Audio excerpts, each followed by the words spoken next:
Yeah, what's happening, man? Nah, man, the baby the baby's still inside the mama, man. The baby's still inside the mama.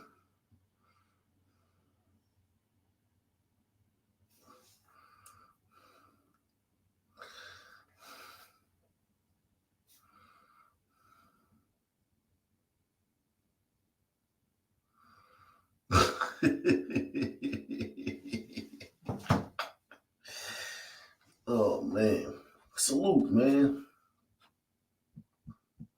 Make sure y'all hitting that like button early, man. Smash that like button, man. Shout out to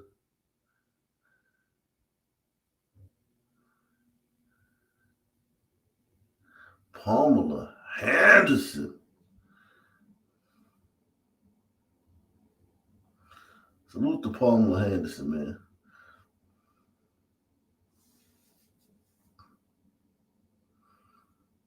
Yeah, baby still in there, man.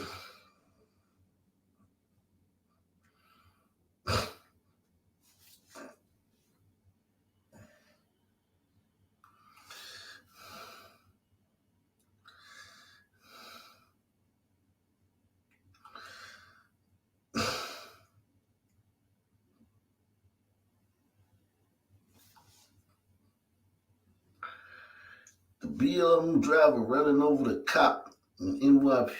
No, I didn't see that one. Gotta look for that, man.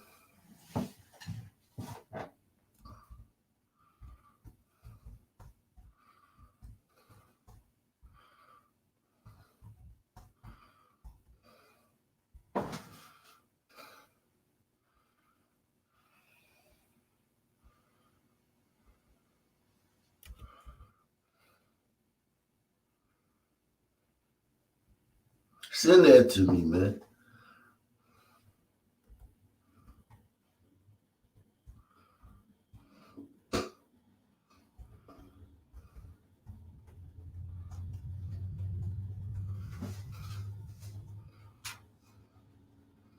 Yeah, make sure you hit that like button, man. We going for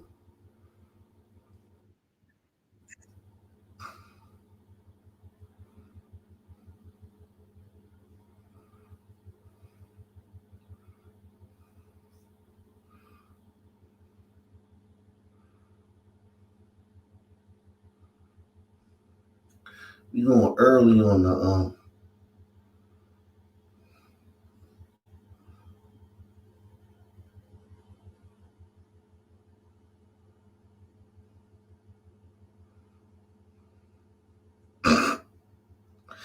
we're going early on the likes tonight, man. Let's get them likes off the chain, man.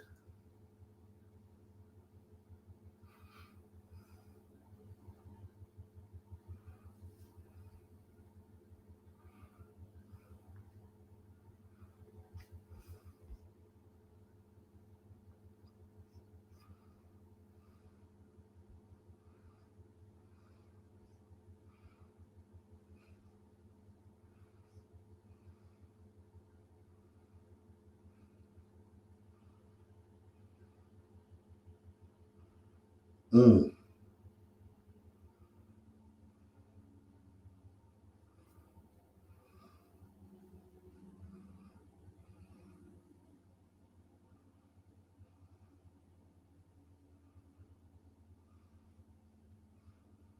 Yeah, send that to me about the BLM driver, whatever you said.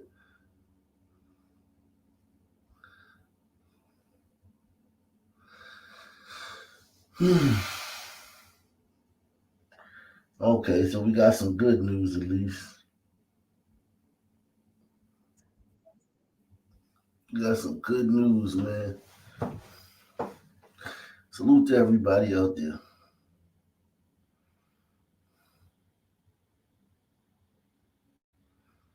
Uh,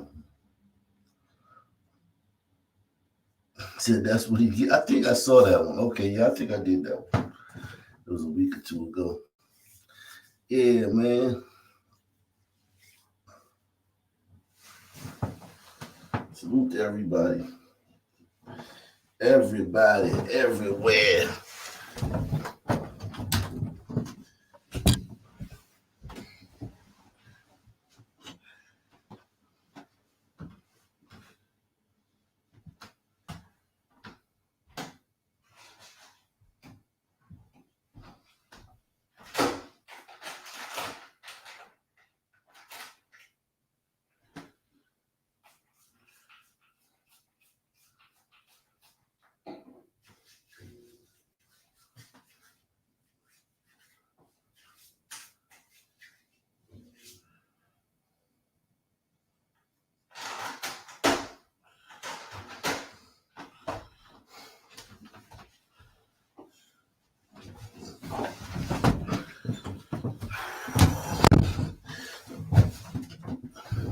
I didn't even know it was Friday, man. I don't be knowing what day it is, man. All the days run together now, man. I don't even know what day it is, man.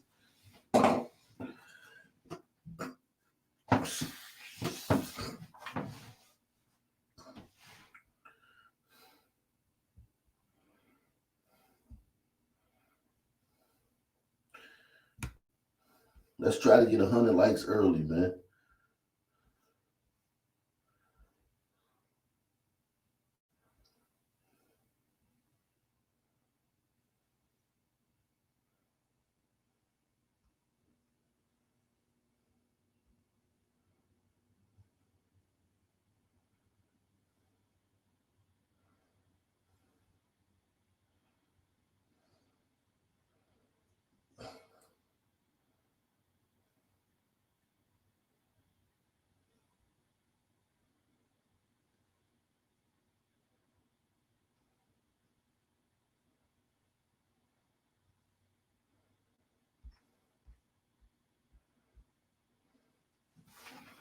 Mm.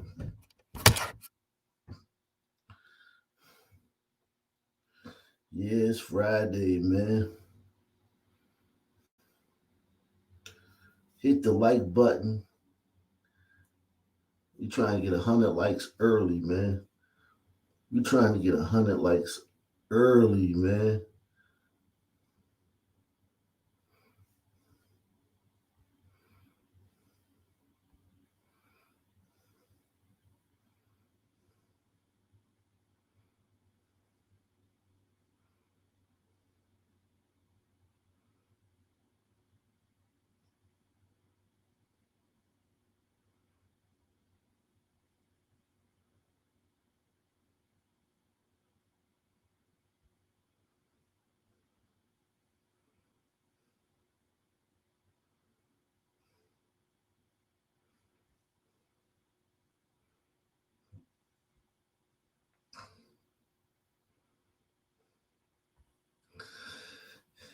Man, I tell you.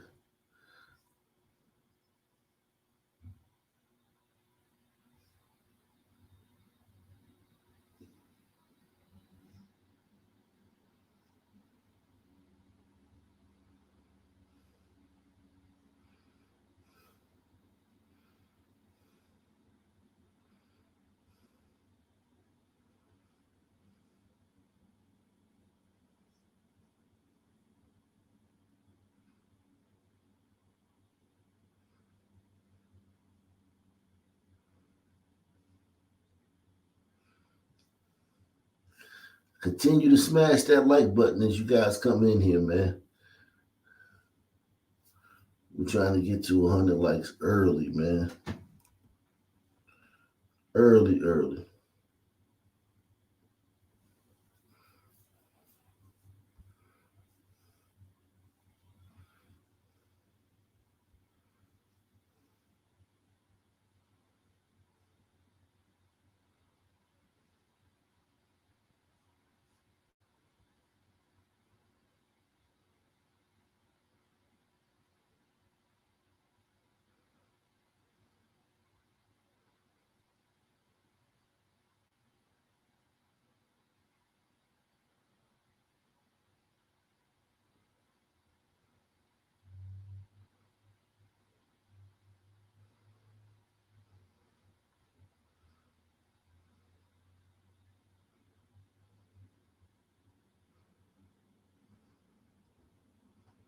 Mm. Whole lot going on, man. We gonna get into it, man. We gonna get into it, man. We gonna get into it.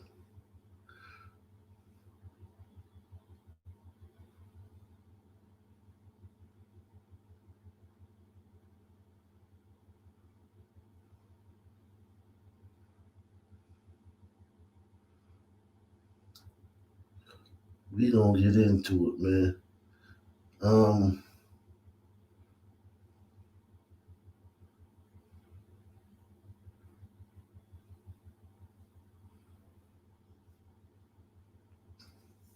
Salute to that man, Hot Black DeSoto, throwing up for oxprognathotomy surgery.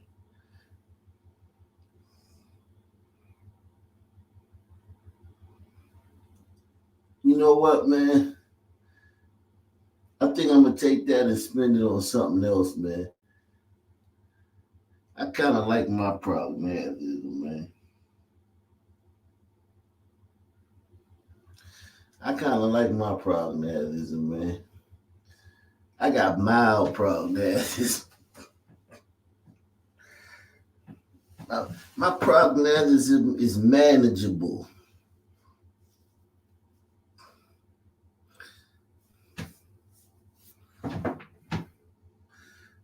My prognathis is manageable, man. With the proper diet and exercise,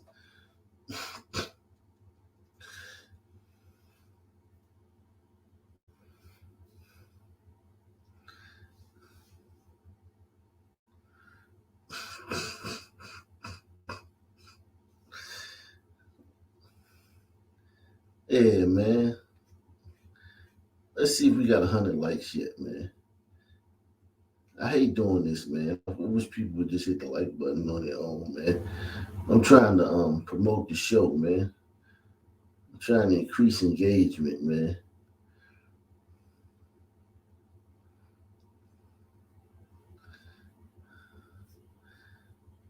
Hot Black, now Hot Fire. Hot Fire says, "What's up, the Nova?" Yeah, I know. I know, man. I know. I messed up, man. I accidentally put the wrong date on there, man. I did the wrong date, man.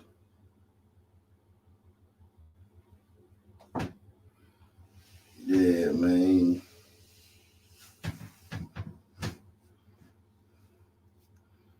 Yeah, man.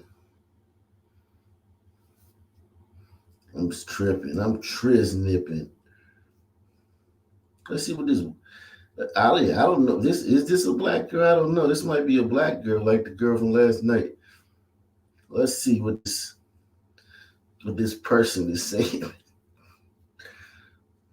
Let's see what this person is saying, man.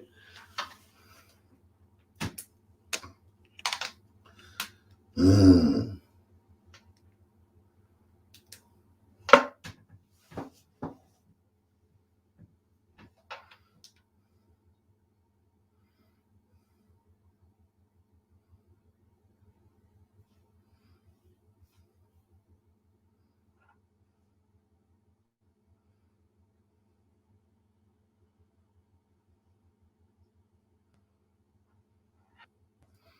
All right, man. Let's see what this person is talking about. I have literally had the worst goddamn day, and now I'm here helping my grandma with a garage sale, and I just went and got a coffee that I waited 40 minutes for, and I literally dropped it on the floor. I'll put a picture in for you guys at the end. This is worse than the splitting my pants day.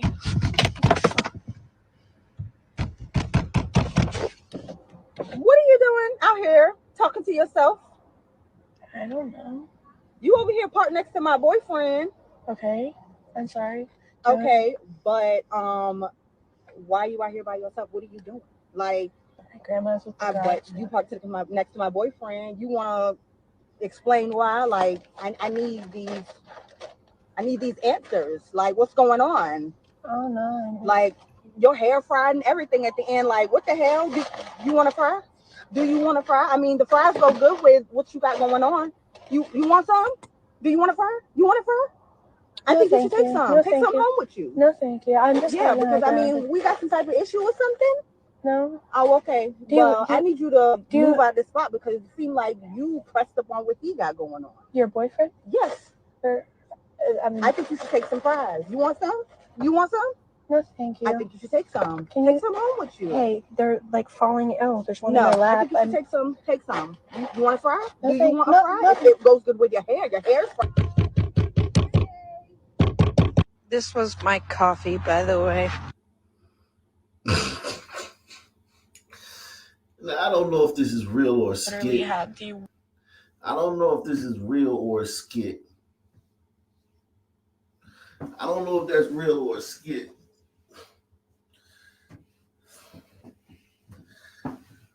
But I do know one thing. If this was reversed, if the races were reversed and a sister was sitting in her car making a video, the white woman walked up with some static,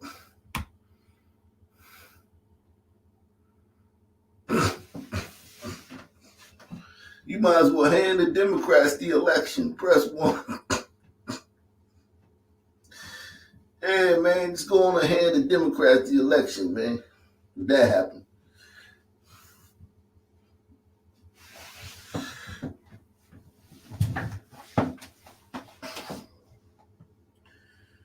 But I want to, y'all tell me if y'all think this is real, man. Tell me if y'all think this is real.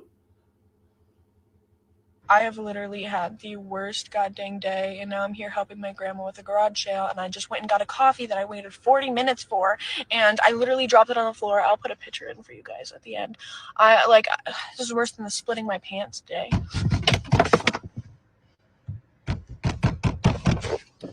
What are you doing out here talking to yourself? I don't know. You over here parked next to my boyfriend. Okay, I'm sorry. Okay, but why are you out here by yourself? What are you doing? Like, my grandma's with the garage but sale. you parked next to my boyfriend. You want to explain why? Like, I need these answers. Like, what's going on? Oh no. Like your hair fried and everything at the end. Like, what the hell? Do you want to fry? Do you want to fry? I mean, the fries go good with what you got going on. You want some? Do you want to fry? You want to fry? I think you should take some. No, take some home with you. No, thank you. I'm just Yeah, because I mean, we got some type of issue or something. No. Oh, okay. Well, I need you to move out this spot because it seemed like you pressed up on what he got going on. Your boyfriend? Yes. I think you should take some fries. You want some? You want some? No, thank you. I think you should take some. Take some home with you. Hey, they're like falling ill. There's one in my lap. I think you should take some. Take some. You want a fry? No, Do you want a fry? It goes good with your hair. Your hair's fried. This was my coffee, by the way.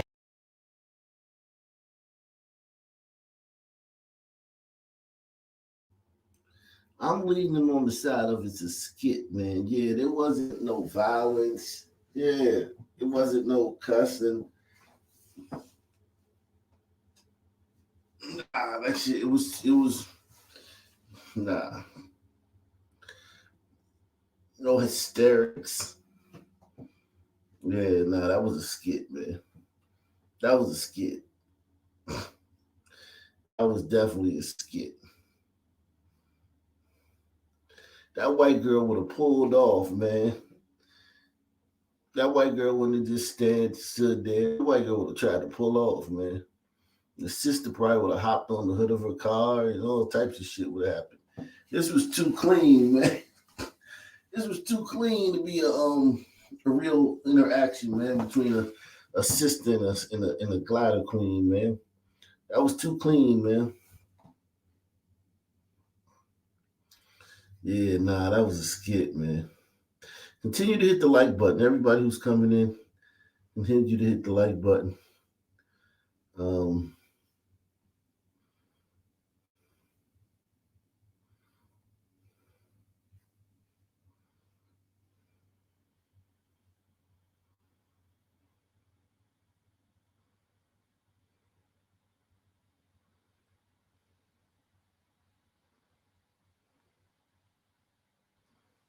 Mm, damn. Me Too done got Vince McMahon. Damn. Me Too got Vince McMahon. Shit.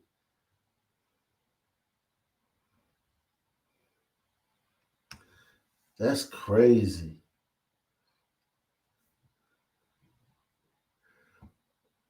Vince McMahon resigned from all roles at WWE.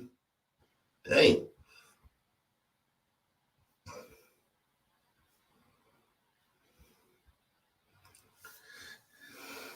And its parent company, TKO Group Holdings, on January 26, 2024.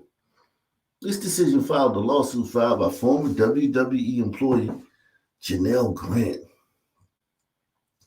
The lawsuit accused McMahon of sexual exploitation, including allegations of trafficking her to other WWE executives. You know what they mean when they say trafficking her? They mean like using her as eye candy and her like sleeping with the guys that flirt with her. So it's like, yeah, come on to this. We having a function, man. We having a bunch of big wigs come in to the office this week, man. I need you girls to throw on some scantily clad shit. You come and have drinks with us, man, and eat hors d'oeuvres, and man, and do what you want to do. And some of the girls meet some rich men, and they get enamored, and with the game he's spitting, they fuck him. And that's like the most natural thing in the world. A fucking young, pretty girl fucking an older, rich guy. That's like literally the most common thing in the world. And then 10 years later, the chick comes back and says, oh, you trafficked me. You trafficked me. Trafficked you. This is bullshit, man. I'm glad I ain't famous, man. I'd be in deep trouble. I would be in deep, deep trouble if I was famous, man. I'm talking about trouble.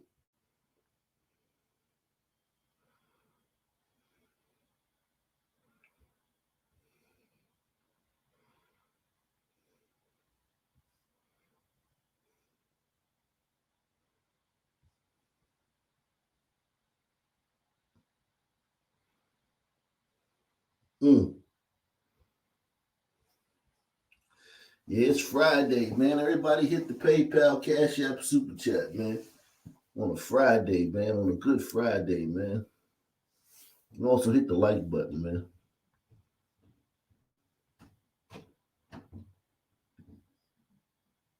Yeah, sisters put everybody to shame, man.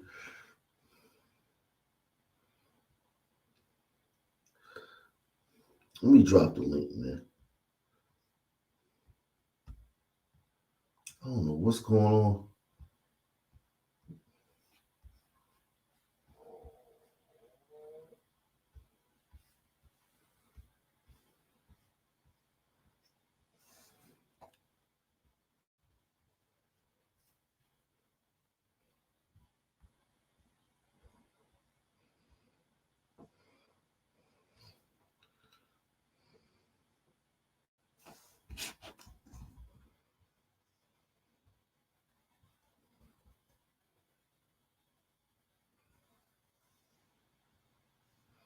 High Five says the system has done a great job of blurring the line between actual rape and having a good time.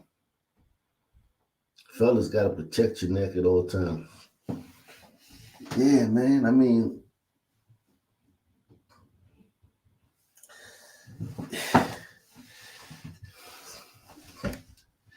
it's like they're setting the stage to where every man is a potential creep. Like, there's no good guys. There's no regular guys and shit. Every guy's a fucking rapist or a fucking sexual predator or a trafficker. They're making it like that, man. And black dudes could act like it's only happening to them and ignore the 1,000 examples of it happening to white men and thousands of examples of it happening to own burritos and tigers. The black dudes can still play this childish game where they run around and talk about it's only happening to them, but they're setting it up to where, like, if you're a powerful man and you haven't had these allegations levied against you, people are going to be shocked and they're going to be waiting. They're going to be like, something's wrong. What is he doing? Because no one's ever accused him of rape or trafficking or stupid shit like that.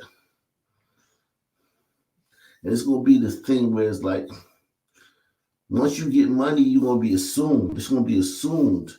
Once you're successful, once you achieve a success, it's going to be assumed that you're treating women like shit somewhere. Somehow you're dogging women out. You're treating them like shit somewhere.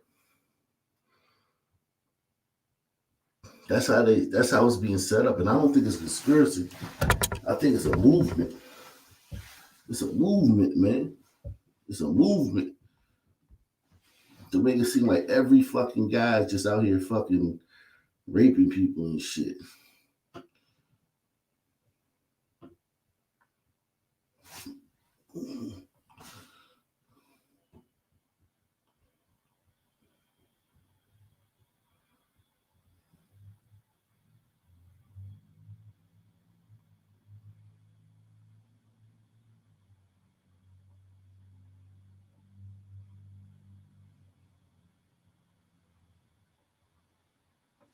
That's how it's gonna be.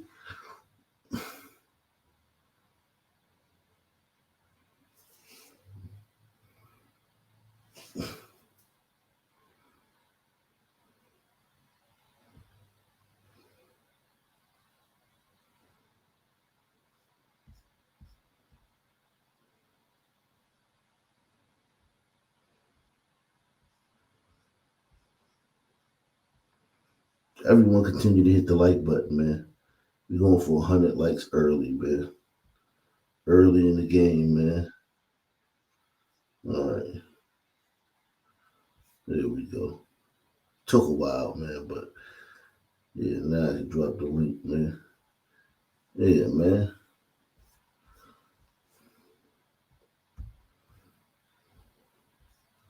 I don't know why it takes so long, man, but whatever, man.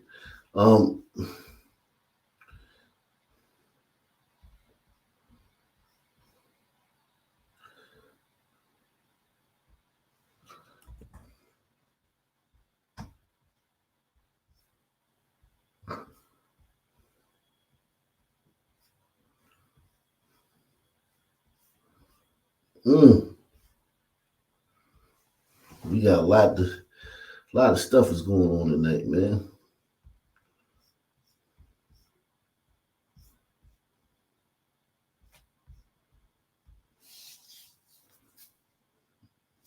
What's going on? Yo. What's happening? Yeah, man. Let me see what's going on. Yeah, this is a steamer of a situation for sure.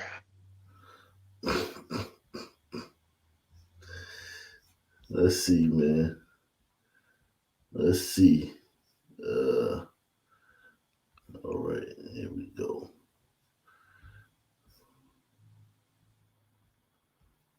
A woman is in custody after a series of attacks in Prince George's County. Investigators believe their person of interest is connected to 2 stabbings and 4 hit and runs.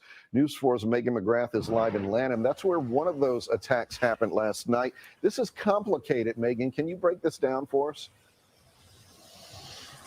Yeah, it really was very chaotic. We have a total of 6 people who were injured in all of this in the course of about an hour and a half. And 2 of those injuries are considered very serious. Now, a woman is accused of intentionally hitting people with her car at several different locations last night in Prince George's County. She's also accused of stabbing 2 people. Now, late last night, police announced that they have a woman who is described as a person of interest in custody. Now, take a look at this picture here of the woman released by police last night as they tried to locate her. Now, it's not clear if she's been officially charged yet, but she is in police custody. Now, the woman is accused of driving her car into pedestrians at 4 different locations in Capitol Heights and Landover. In one of those incidents, police say she got out of her car after striking 2 pedestrians and then stabbed one of the victims, who was a 15-year-old boy.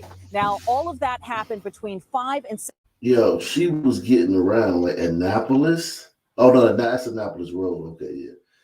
Yeah, she got around though. She got around, man. She was just, yo, this is crazy. None of them were in DC either. They were all in PG, man. Wow. Sister's different, man. It's a sister terrorizing the county, man. Efficient killing machines. Last night. Then, just after 6:30, what's believed to be the final crime happened at a Sunoco station here in Lanham. Now, police say the woman hailed a taxi cab that was at the gas station. Investigators say that she got into that taxi and minutes later critically stabbed the cabbie before leaving the scene. Now, this is video of that cab being towed away from the gas station last night after it happened. Now, police were able to determine that they were looking for the same person, the same woman, in all of these incidents. And that's when they released that surveillance picture. About 11:30 last night, that's when police put out word that they had taken a woman described as a person of interest into custody. Back to you. All right. McGrath. This could be a false flag, though. Right. Yeah, it didn't really happen. It's yeah, that shit was. Yo, conspiracy theories, man. Don't get me wrong, but you kind of like discount anybody believing in any of the things that you say when you subscribe to every I was thinking about that one with all the garage murders, though, and that really could be the Mechanics Guild. Yeah, exactly. That guy had to been trolling though yesterday, right? I thought he was too. I think thought he was too. I mean, look, but if I want to give him the benefit of the doubt, how do you know I'm real? You don't know, right? That's true. You don't know. Like, we don't know that it could be George Lopez or some shit. Right. Or the other guy, Guziamo, whatever the fuck his name is. One of them. John Leguizamo. Yeah, man. Yeah, man. Tonight, a Virginia man is opening up about a phone call he got from police this week that has him feeling terrified and furious. Yeah, the man's 17-year-old brother was killed in a stabbing January 13th, and a neighbor was arrested for alleged murder. This week, the victim's brother was notified the accused killer had been released on bond and can be headed back to their neighborhood until trial. In a story you'll see only. Yeah, that's what I said. Like, this shit is sick, man. Like, we know that we did this story. We know this kid killed that kid. Yeah, he did it. I mean, but who was that? Who killed him? Another Umbrito, right? Okay, yeah. Umbrito. But look, this is a case out where they're asking for trouble, right? Either he's gonna get killed or he's gonna kill somebody else, right? Exactly. And that's the problem with this bail reform. And the gliders who are behind this, the liberal gliders who proposed this, they can't fathom, like, wait a second, what happens next? Like, they only think about, hey, it's wrong that black and brown people are disproportionately affected by this law, so let's just get rid of it. Yeah. But they don't think about it. No, I think the gliders thing, well, that's not gonna happen. He has conditions. He can't leave the house. They can't comprehend disproportionality in any other form with black and brown people for some reason. I mean, look, you could say all the conditions in the world you want. Who gives a fuck? At the end of the day, they're gonna do. You gotta put them behind bars and lock the cell door. That's what you gotta do with these motherfuckers. And gliders can't understand, like, this guy riding his bike around the neighborhood. So just circling the block or just hanging out in front of his house. With his high socks. Yeah, being all around, just being a man about the town and shit. And like they're like a glider, they think like, oh, he killed somebody. So I mean, of course he's gonna be in the house with shades drawn, you know. Best behavior. Nah, man, this guy's gonna be like hanging out, taunting the other family and shit. He's gonna be like with his boys. His boys and shit they're gonna be like 12 deep, like hanging on his porch across the street from the guy he just killed. Not to mention, that's a good point that it sends the wrong message to the rest of those clowns. Yeah. Terrible message. Yeah, man. Trial. In a story you'll see only on 4, Northern Virginia Bureau reporter Drew Wilder has reaction from the victim's brother and explains how this happened.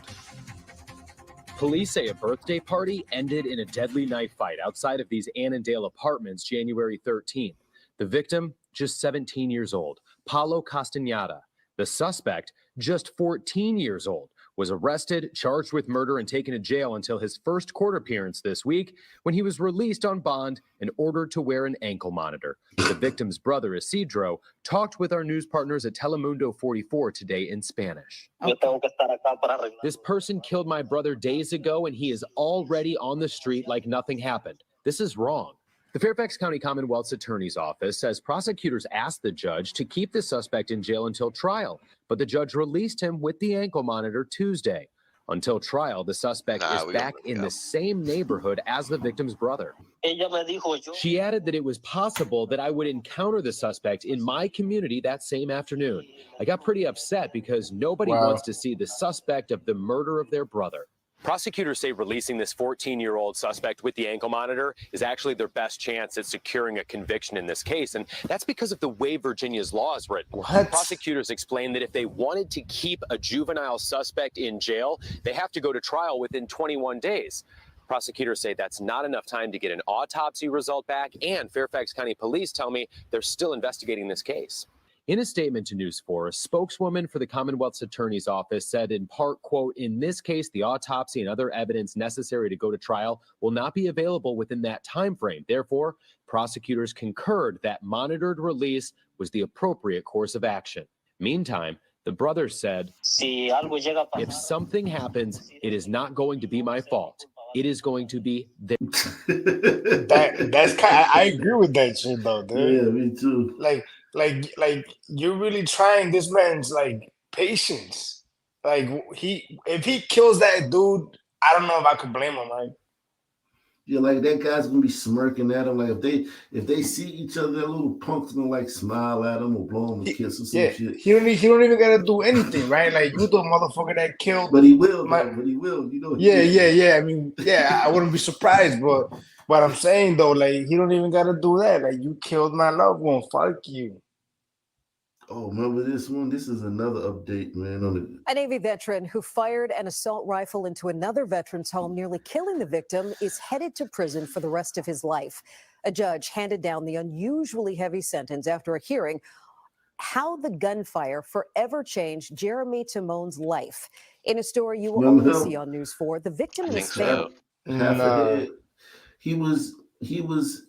He had just met this chick. Yeah, the one. I do remember.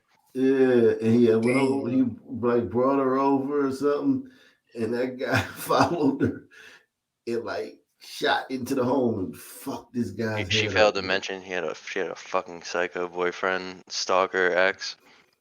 Yeah, man, she was getting around to it, but she's probably gonna break it to him later on that day. Life. He broke it down for her. Only see on News 4, the victim and his family spoke with Northern Virginia Bureau Chief Julie Carey. For more than 6 years, Jeremy Timone has waited and worried about this day, the day the man who nearly killed him would be sentenced. Here's where it happened. You got 1, 2, 3 was over here. This was Jeremy last spring, showing us the bullet holes left behind in October of 2017 when Jay Young Lee fired an assault rifle into Jeremy's townhome, leaving Jeremy critically wounded. Lee had been stalking an ex-girlfriend and learned Jeremy was helping her buy a car. Lee turned his gun on Jeremy. He was helping her buy a car, so he wasn't even smashing. He was just being like a good guy, baby, trying to, you do something nice for a hot girl to try to like get her to smash. and that never really works. Like it rarely works. It works sometimes. Usually you don't catch a hot one in the skull. Yeah, exactly. Yeah, worst case scenario, you don't get none. But this Yeah, one though, look how like brolic he was. He was, look at his face. He was a very, square thing, jaw, yeah. shoulders and everything, and now he's all scrawny I and mean, shit. for what happened to him, he looks remarkably good. Yeah, This is the guy that did that. yeah, Yeah. fucking tiger, Wow, man. the tiger's out of control. Yeah, man, he jealous motherfucker. You. Lee had been stalking an ex-girlfriend and learned Jeremy was helping her buy a car.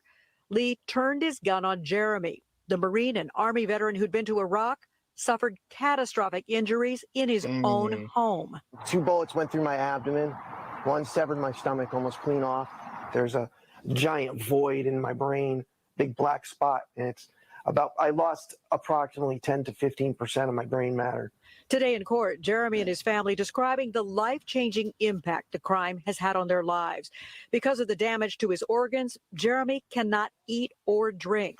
His parents, now 80, are spending their retirement years as full-time caregivers. His 80-year-old parents are suspending their retirement years as full-time caregivers.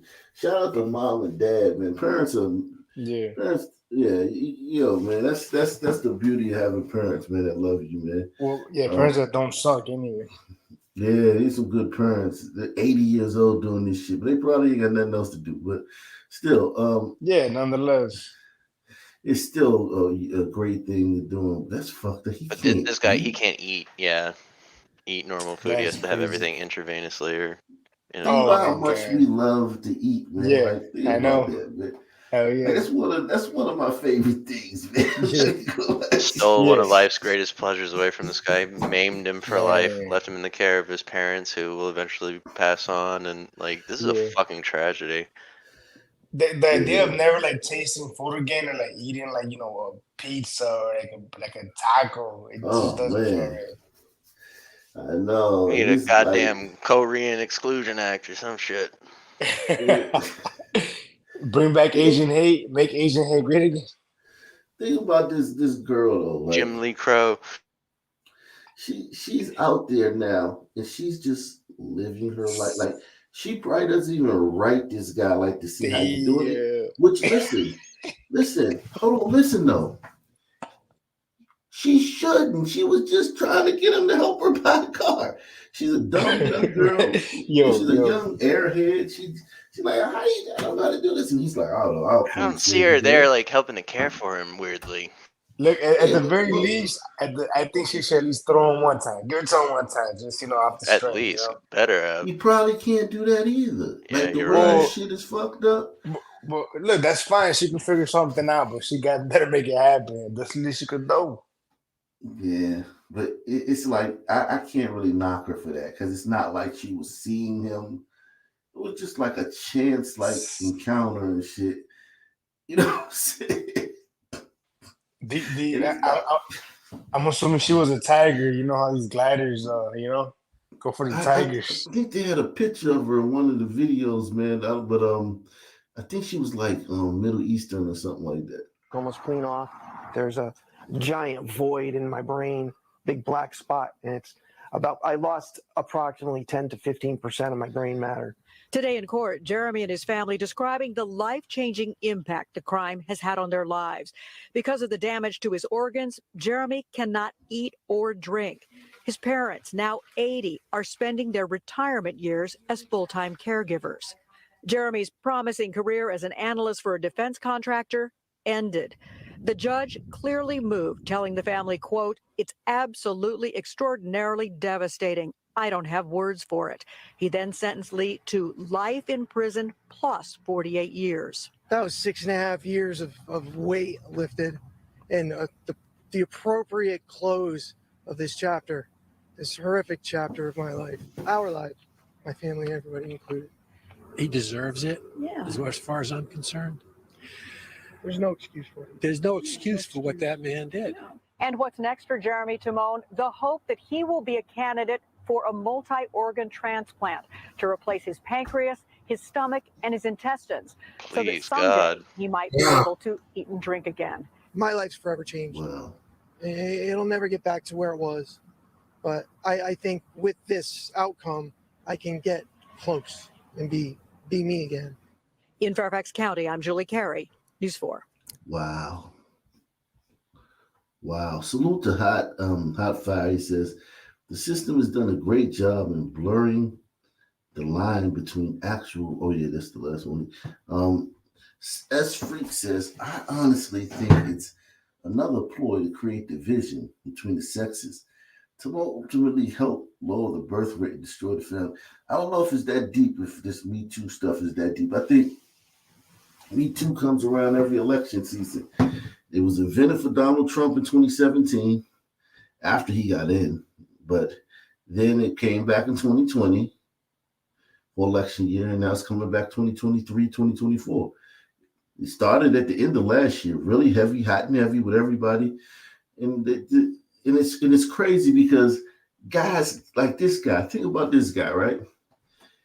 He got fucked over in this situation with this girl. Yes, this guy, this Asian guy was really like one of those Me Too guys. He was really a Me Too guy. Like he was stalking this chick and showing up at people's houses that she just like had just met and was just, and she just, hey, older guy, can you help me buy a car? Oh, sure, come on over. Blah, blah, blah. And he shows up and shoots into the house. That's real shit that women go through. All these lies they're perpetrating on these other people, man, it's disgusting, man, and it's sickening, man, when you got real guys like this out there, and a lot of them know that guy. A lot of women know a guy like that. And he never gets, this guy went down for murder, but he didn't go down for Me Too. Let's see what else is going on. I think that guy who got shot, I think he's putting up a good face in front of the cameras, but he's got to be going through some major depression for the rest of his life. How it's changed. Oh yeah, I mean, I would. Years? Think about it, man. 6 years. Like he this is not nothing new to him. This happened 6 years ago. He's dealt with it. Think about it, man. He hasn't eaten in 6 years. That's punishment. You talk about punishment. He hasn't eaten in 6 years. He hasn't. His hat, man. He can't have a glass of water anymore. It's crazy, man. I don't know. Yeah, he took his he took his humanity type of he's not he's human obviously, but the human functions, he just took those out. Other than breathing, you got eating, you got shitting. So here's my thing. Couldn't we just take this tiger stomach and shit and put it in him? Like, that seems like a just reward. That's what they do in China. And that's a good idea. That seems justified in this instance. Oh shit! Not usually for that's a great idea, but this seems apropos. Yeah, that guy gets to eat all them hookups, all them prison hookups with the noodles and the Doritos and shit. He in there pigging out, man. Until he becomes deranged from the tiger's organs. Yeah, man. Shit crazy, man. He starts craving on dog. Breaking right now at 11 on CBS News Philadelphia. Yeah, man. That's gonna be crazy, man. That white guy gonna be running around chasing dogs up in the alley and shit, man. I can do that. Yeah.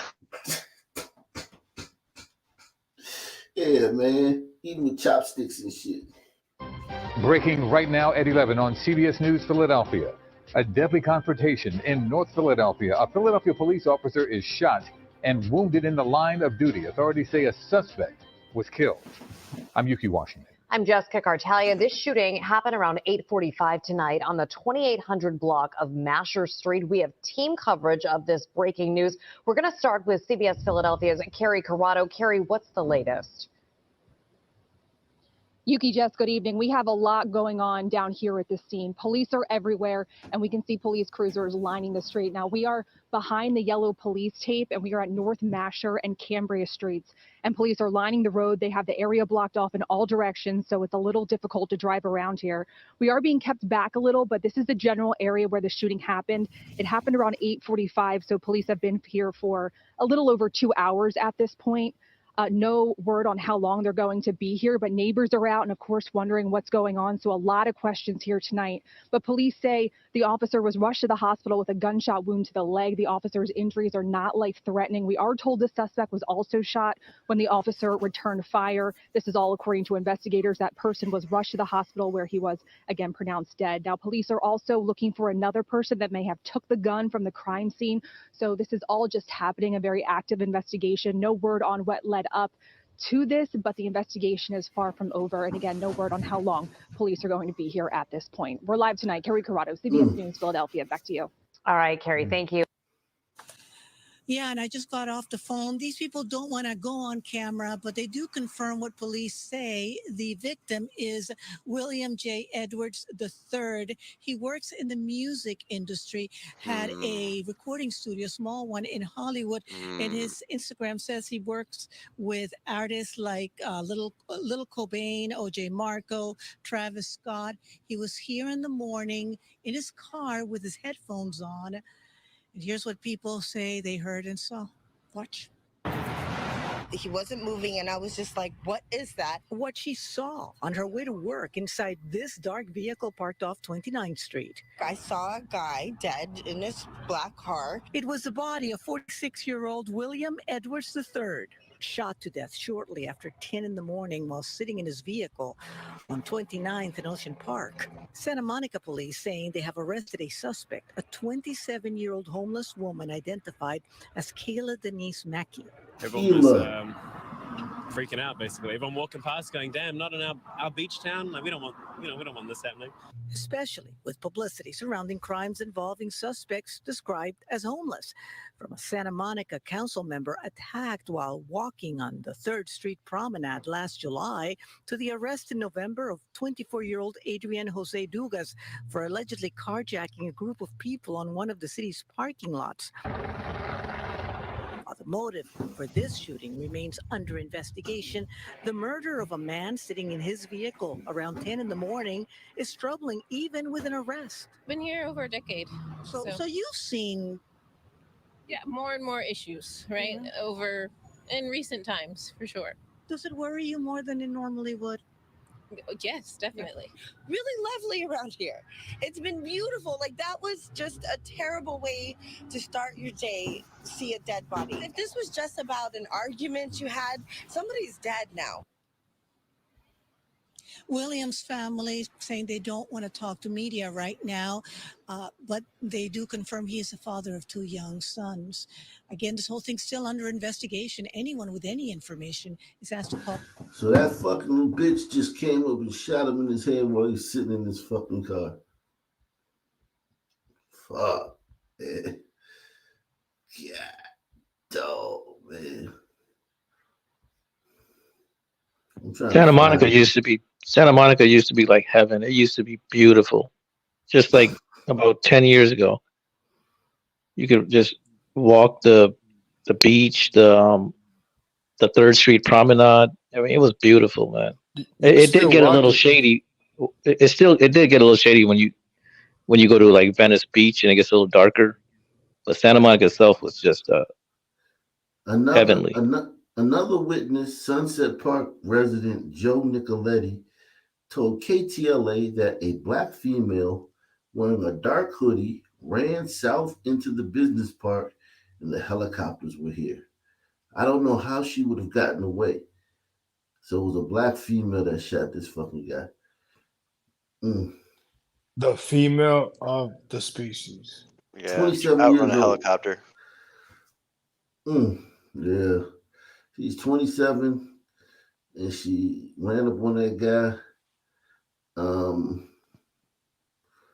shot him in the fucking head. It said it appeared to be some sort of argument between the suspect and the victim before shots were fired. I mean, can it be that the news isn't covering other women doing this? Because we always see black women doing this kind of shit. In public, yeah. In public, yeah. I mean, yeah, but can it be? yeah. I'm sure white women. I could find you some stories of some white women killing their husbands in the house or something Yeah, I like mean, that. the house, but like Yeah, this, just like cowboy shit, gangster shit. Yeah, no, yeah. that's sisters. Getting into a minor argument and then slaying somebody on the spot in the street. This did they show the picture of the victim or no? No, I'm looking for it, but I don't see it. But I just know that they saying that she's a sister, man. They don't The even have a argument picture. was the argument was, do you have some money? No, I don't have it on me right now. Oh, you in this electric Mustang? What the fuck you mean we ain't got no money? Bang, shot him. Could have been. I mean, literally could have been that, man. Can't put nothing past it.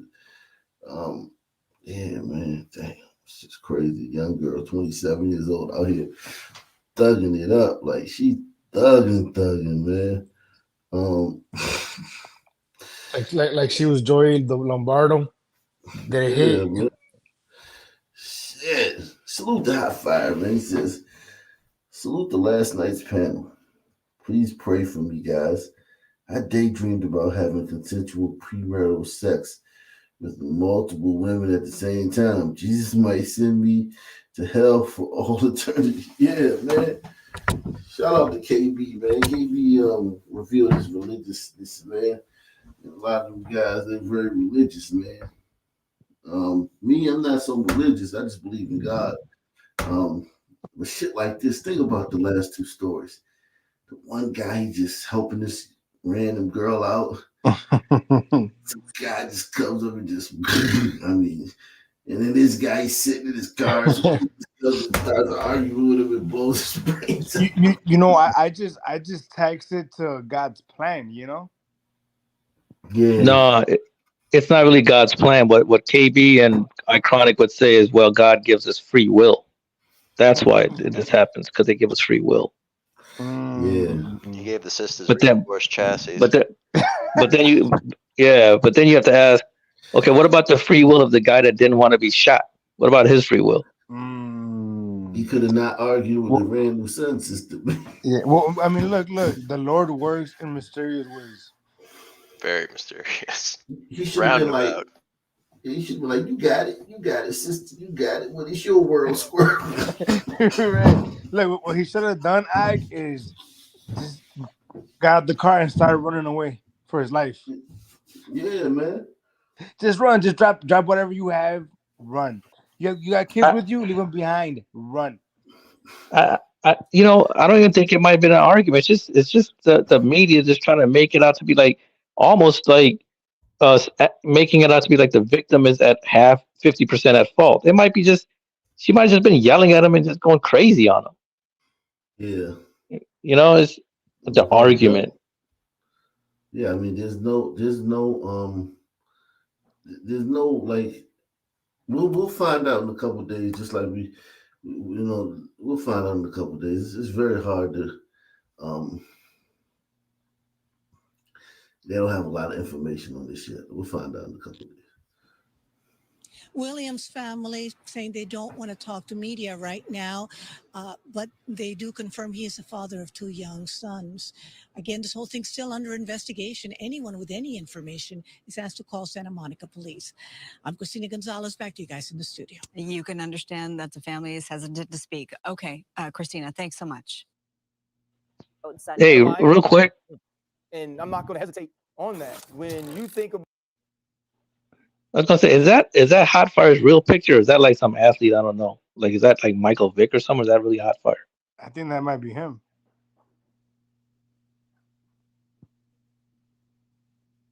You're on mute, keep you talking.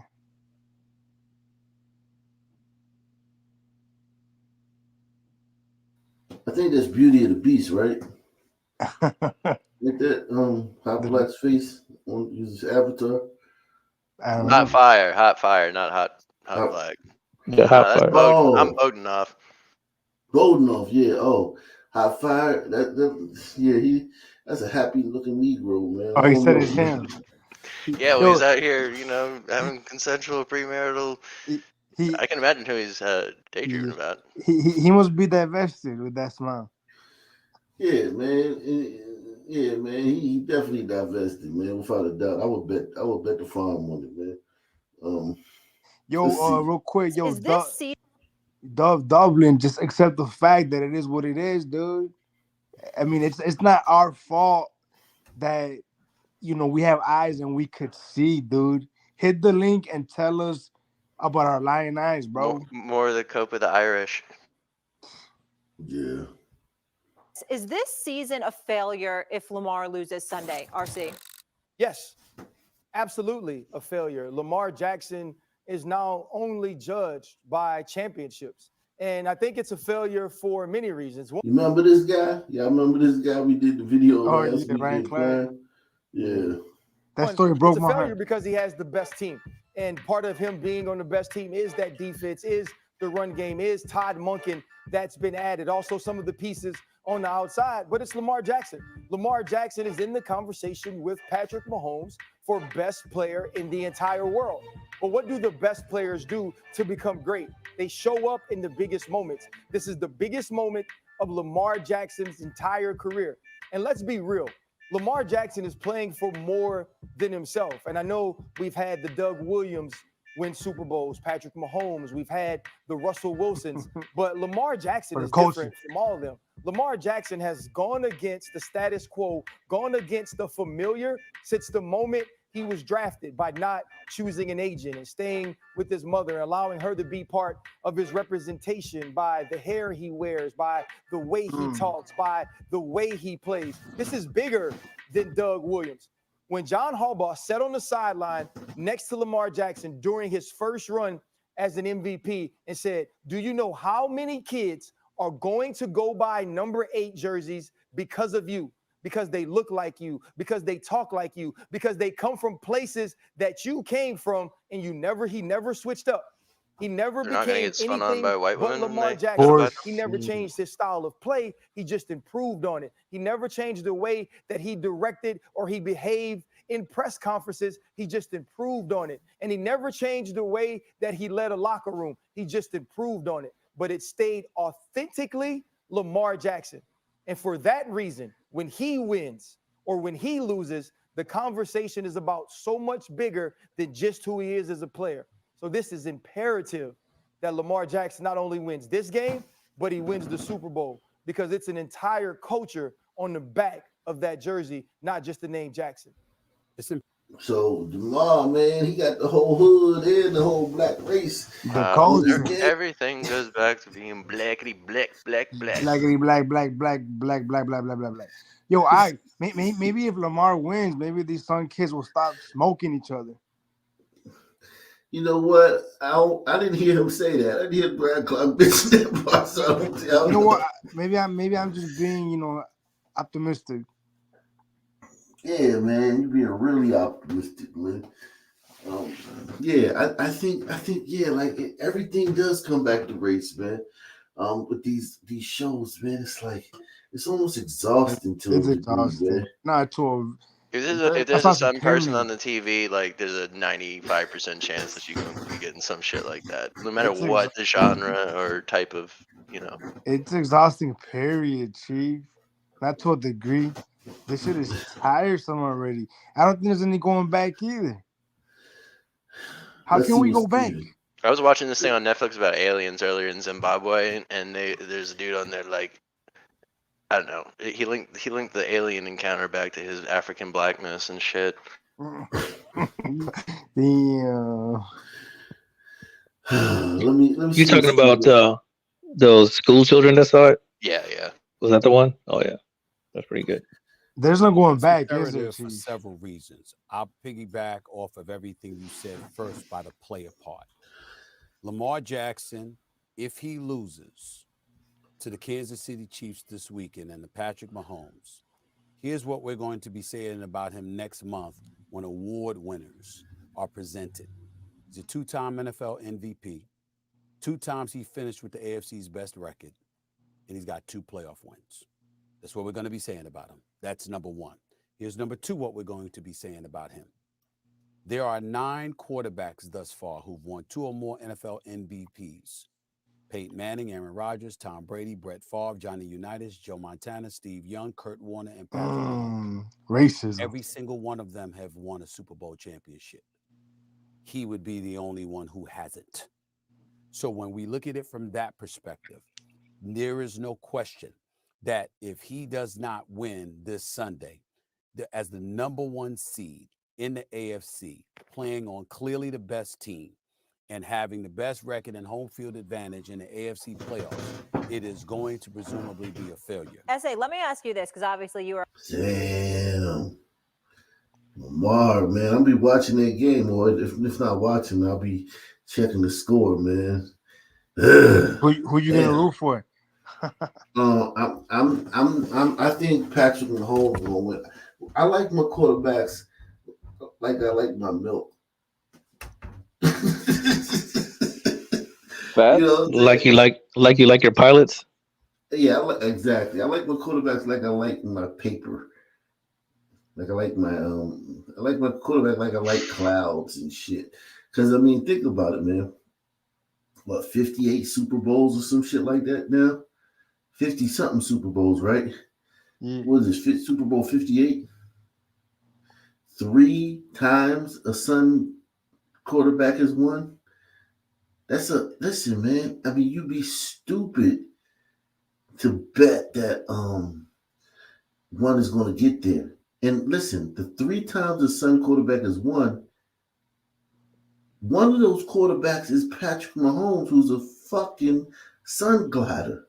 Yeah. So it's like this, man. I think we don't have a white quarterback in this matchup. The winner goes to the Super Bowl. So I'm gonna go with the one with the most white in them. I'm gonna go with Patrick Mahomes. You know what? I still think it's bullshit that there's no Umbrito cornerbacks. You know? Yeah, man. I think it's there could racism. I think there could be an Umbrito running back though, because running backs, shifty and small. You know what I'm saying? Like you could be small and be a running back. Yeah, I've seen that. But I'm talking about cornerback though. Cornerback, I don't think there's ever going to be a. There's not even any white quarterbacks. There's not even any white cornerbacks. That's what's up with that. So I don't know if there's ever going to be a fast twitch. So we're not gonna bat an eye at that, right? No one's even gonna ponder. Look, y'all ain't that. getting no Umbrito national anthem. I'll say that much. watch, all right. But Wicked finna write it. No one's gonna bat an eye that there's no fucking Not for the NFL anyway. Non-Sun man cornerback, but the quarterback there's not enough Sun man. It's like, come on, man, like just give us a fucking break. Give us 1 year off, man. Well, when are we gonna see a Patel in the NFL? Patel in the NFL. This ain't cricket. This ain't cricket, guys. boy. I'm not a football guy. I don't know anything about football stats, but the Sun quarterbacks versus glider quarterbacks, like Suns throw more interceptions or something. That would be my guess. Suns, they can't read defenses. That's the knock on Sun quarterbacks, that they can't read defenses, but they can run, which is like not what you really want your quarterback to do. But Suns make it work because they're so good at running. So a lot of Sun quarterbacks, 90% of Sun quarterbacks primarily run when they get the ball back there. That's the thing they do most. And gliders, it's totally different kind of player, right? Because it's a different kind of mind. Grand strategy, not exactly the strong suit. Yeah, exactly. Well strategy and surveying the field, because a lot of things are happening in 3D. Got a lot of players moving. There's this field with all these lines on it. All these guys are moving on your team. There are people trying to tackle you. There are people that are trying to wait for you to throw it to other guys and then tackle them. Did you see what happened with? You saw what happened with Justin Fields, Zach? Do you remember what happened with Justin Fields this year, where he wasn't able to read the defense? he wasn't able to run through like the different schemes, like plan, I guess D or whatever the fuck. Like he couldn't run the offense, run the system, right?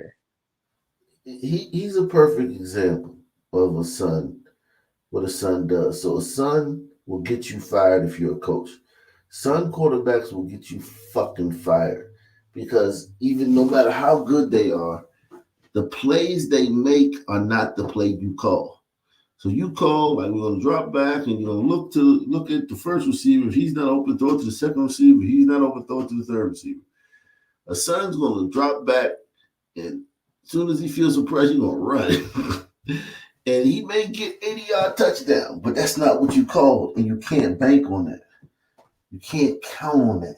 That's just a phenomenal play. He's gonna make a few phenomenal plays every game, and you can't bank on it. With a glider quarterback, a lot of glider quarterbacks suck. But when a glider quarterback is good, it's amazing. Like it's kind of like a beautiful woman. It's kind of like Patels. Let's take a Patel woman. A lot of Patel women look like gargoyles, but a beautiful Patel woman is fucking like the most beautiful woman in the world. So it's like, glider quarterbacks always. I'm always going to go with the glider quarterback 100% of the time against a black quarterback. That's how I roll. Hot Fire says, yes, this is my real picture, Ock Nation. And no, I don't discriminate. I like women who like me. If it's grass in the field, play ball. And if the shoe fits, buy a pair. Real ninja since day one. Ladies, do any of you ladies think that Hot Fire is handsome, man? Would you date Hot Fire? Let's do a poll, man. Number one, Ock Nation Bachelor here. Let's see if Get it, Hot Fire. I'm praying for you. The poll. Yeah, let's do a poll. The pressure's on. Yeah, man. Yo, I like Lamar Jackson's odds though. I gotta say, to win this weekend, he has good odds. Oh yeah. Yeah, I mean that team is good. The Ravens are a very good team right now, right? Okay. Your team's the Cowboys, right? Wicked. Fuck no. The Bears. Come on, man. You know where I'm from, baby. And ladies, only ladies answer this poll, man. Only ladies hop on this poll. I'm gonna tell y'all the results, man. Only ladies hop on this poll, man. Please, no guys take this poll, man. Wait, what if they're gay, Ock? Nobody in our nation is gay, man. There's no gay people in our nation. Nah, there's a couple. If you're gay, press one, man. I don't believe that's Hot Fire, by the way. I don't believe that's his picture. Okay, yeah, he's a crisis actor. Why? Oh, okay.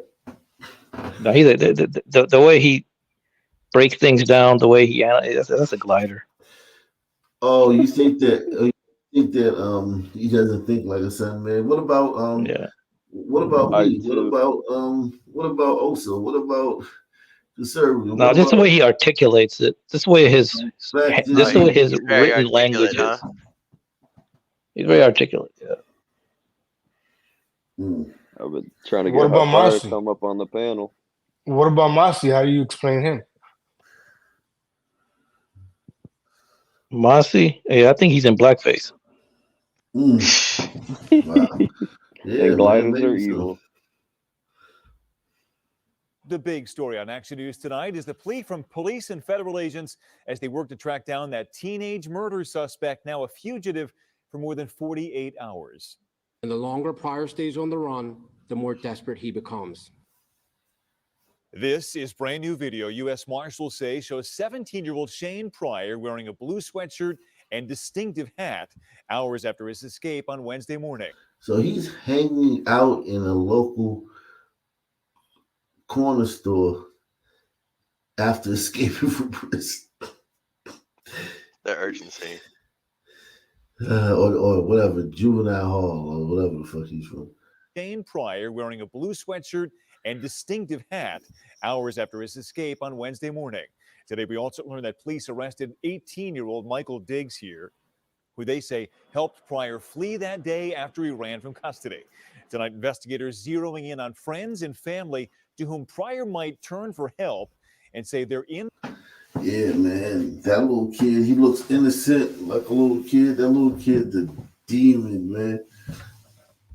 He looked like he'll kill an Uber driver for sure. Action News reporter Annie McCormick live at police headquarters tonight. Annie, the message appears clear here. Anyone who helps this fugitive will face consequences themselves. Absolutely, and we are told that a number of people have been questioned during this manhunt. Now, the U.S. Marshal said that they are prepared to expand their manhunt outside of Philadelphia. However, at this time, they do believe that he is still within the city limits. It's been more than 48 hours in the manhunt for accused murderer 17-year-old Shane Pryor. And tonight, new video. Authorities say this video shows him inside an Alney corner store at North Masher and West Godfrey Avenue hours after the escape. He spent 10 minutes there. It's the last time Pryor was seen. His ride, according to authorities, was 18-year-old Michael Diggs. 6 hours after their Alney stop, Philadelphia police pulled Diggs over in Germantown in this tan Ford Fusion and took him into custody. Today, Diggs faces charges for his alleged role in his friend's getaway. Marshals believe after Pryor escaped from custody outside of the Children's Hospital of Philadelphia just before noon on Wednesday, he searched for a phone. He was denied a phone call at the front desk of another hospital building, then approached a woman on Civic Center Boulevard and asked to use her phone. That call led to Diggs arriving in the Ford. Right now, we're trying to shrink his world down. We're trying to cut off his resources. Pryor has been in custody for 3 years awaiting trial in the October 2020 murder of 54-year-old Tanya Harris. His family says he maintains his innocence.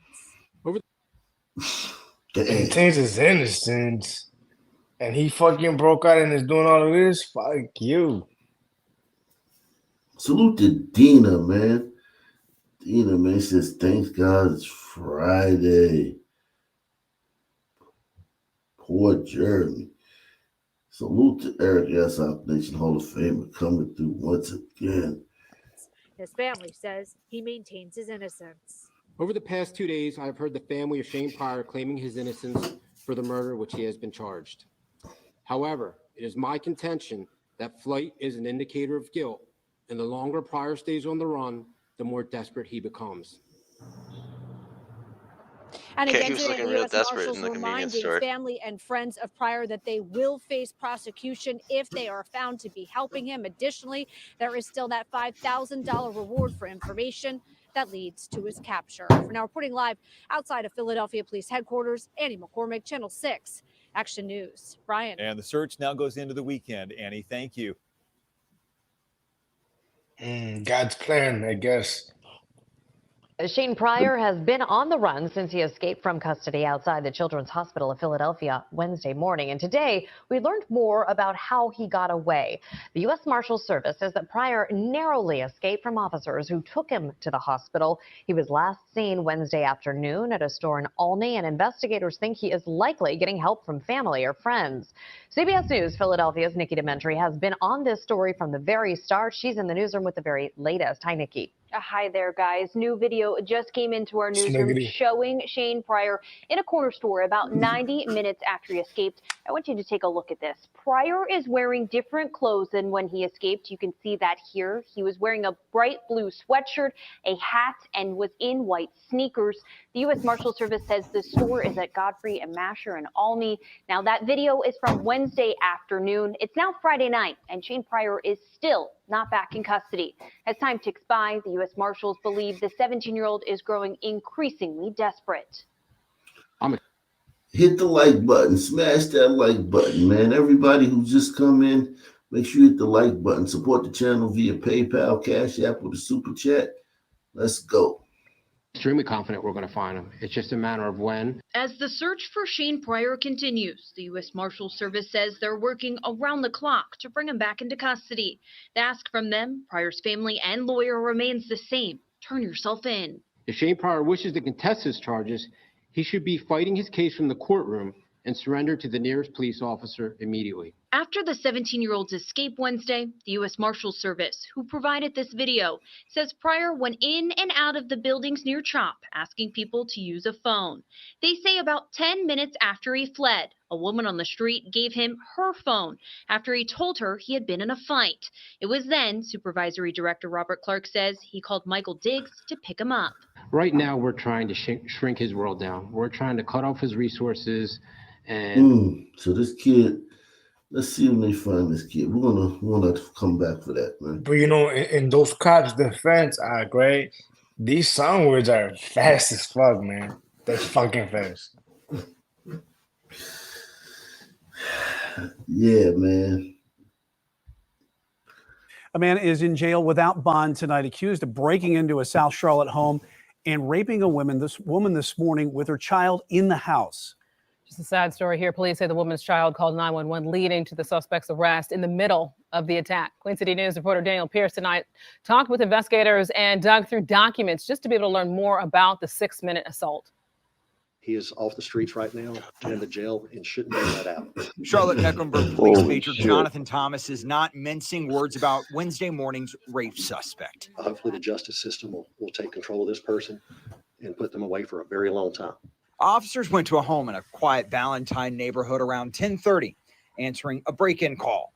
A young teenager told 911 operator someone had broken into their home and was attacking their mother.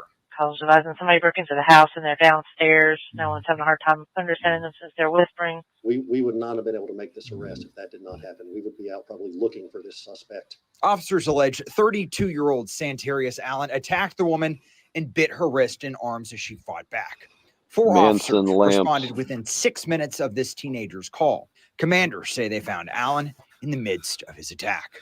Yeah, we were there. We got the front door open. 1 is 72. We still got to clear the house. Authorities don't know why Allen chose this neighborhood, but say he has a history of crime, break-ins, assaulting of police, even attacking correction officers during a Cleveland County jail stay. That's why Major Thomas argues bond releases with conditions are too dangerous in this situation. How many people have we seen perform murders in this town that are on electronic murder monitoring, have done break-ins, have done larceny for monitors, continue to do crimes with electronic monitoring? The program has a place, but keeping violent offenders from repeating violent crimes, it doesn't seem to happen. Allen has a court hearing Thursday morning at 10 o'clock. Law enforcement say that they hope in a situation like this, he is rewarded no bond. And as it stands right now, that is the case. Wow. I mean, you just break into some woman's house and start raping her, get caught mid-act, and we got to hope that you don't get a bail. Defund the police, though. I mean, they only showed up in 6 minutes. That's, come on. Must be white. Yeah. Yo, I mean, look, I think we should be debating in court how he should be put down, not if he should get a bond. Like, how are we gonna inject him? Are we gonna fry him? How is he gonna, the firing squad? What's going on? Firing man? squad is the answer. Yeah, it's just this guy he's going to live a great life. He's going to go on and live, all things considered, man. All things considered, and the risky behavior he was engaged in, going to prison, he's going to live a great life, man. 25 years from now, this clown right here is going to have a press conference talking about how he's glad that he's free and he can't wait to get $5 million. Yeah, exactly. Good evening, and thanks so much for joining us for 12 News at 10. I'm Tram Mai. I'm Mark Curtis. We begin tonight with new developments in the teen-on-teen violence cases in the East Valley. Several suspects accused of carrying out attacks were in court today. Some just as the Gilbert chief of police was giving an update on these investigations. 12 News journalist Chase Golightly is in Gilbert goons. tonight with what we've learned. 5 teenage suspects police believe are involved in 4 teen assaults in the East Valley were in court today. We tried speaking with one of them this afternoon as they were leaving. The man in the black sweatshirt is 18-year-old Eris Arredondo. He's been charged for allegedly beating a teenager back in August at this Gilbert In-N-Out Burger parking lot, to the point where that young victim had to go to the emergency room. While walking out of court, this is what Arredondo had to say to us. Eris, You. All right. You. I'm innocent. Arredondo wasn't the only teen suspect in this. Damn. So he walked out of court after almost beating the kid to death in that parking lot. So he's going back to the same neighborhood. This is.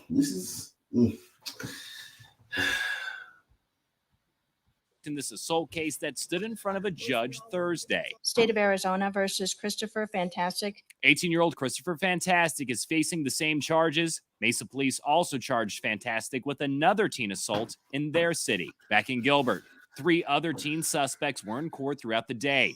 19-year-old Gage Garrison and 18-year-old Kyler Renner. While in custody... Oh, these the real Gilbert goons. The real focus here.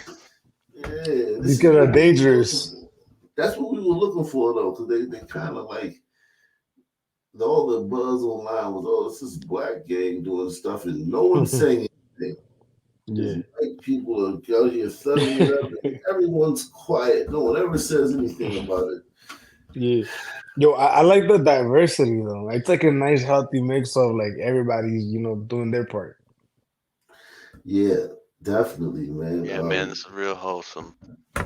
Yeah, man, when we work together, Ebony and Ivory.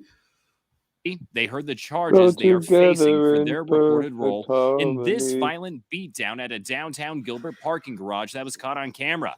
Gilbert police also accused Renner of attacking another teenager in a nearby neighborhood around that same time with a weapon prosecutors say has been used in several similar attacks. The suspect attacked both of these defenseless victims who at a point were crawling up into a ball on the ground, while another accomplice was attacking the victim with brass knuckles. A third suspect, a 17-year-old, was also arrested and charged by police.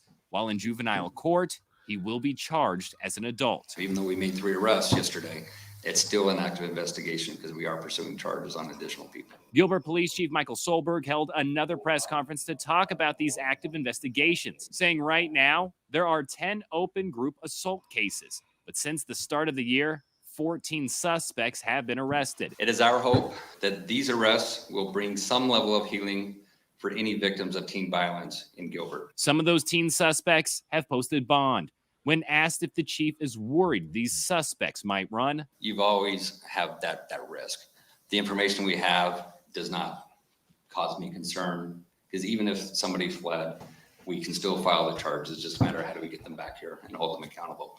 We also learned a Gilbert Town Council member is calling on local lawmakers to ban brass knuckles in the state, even started a petition to do just that. The council member telling us in a written statement that brass knuckles do nothing for the state of Arizona except provide disturbed teenagers with a weapon that can kill.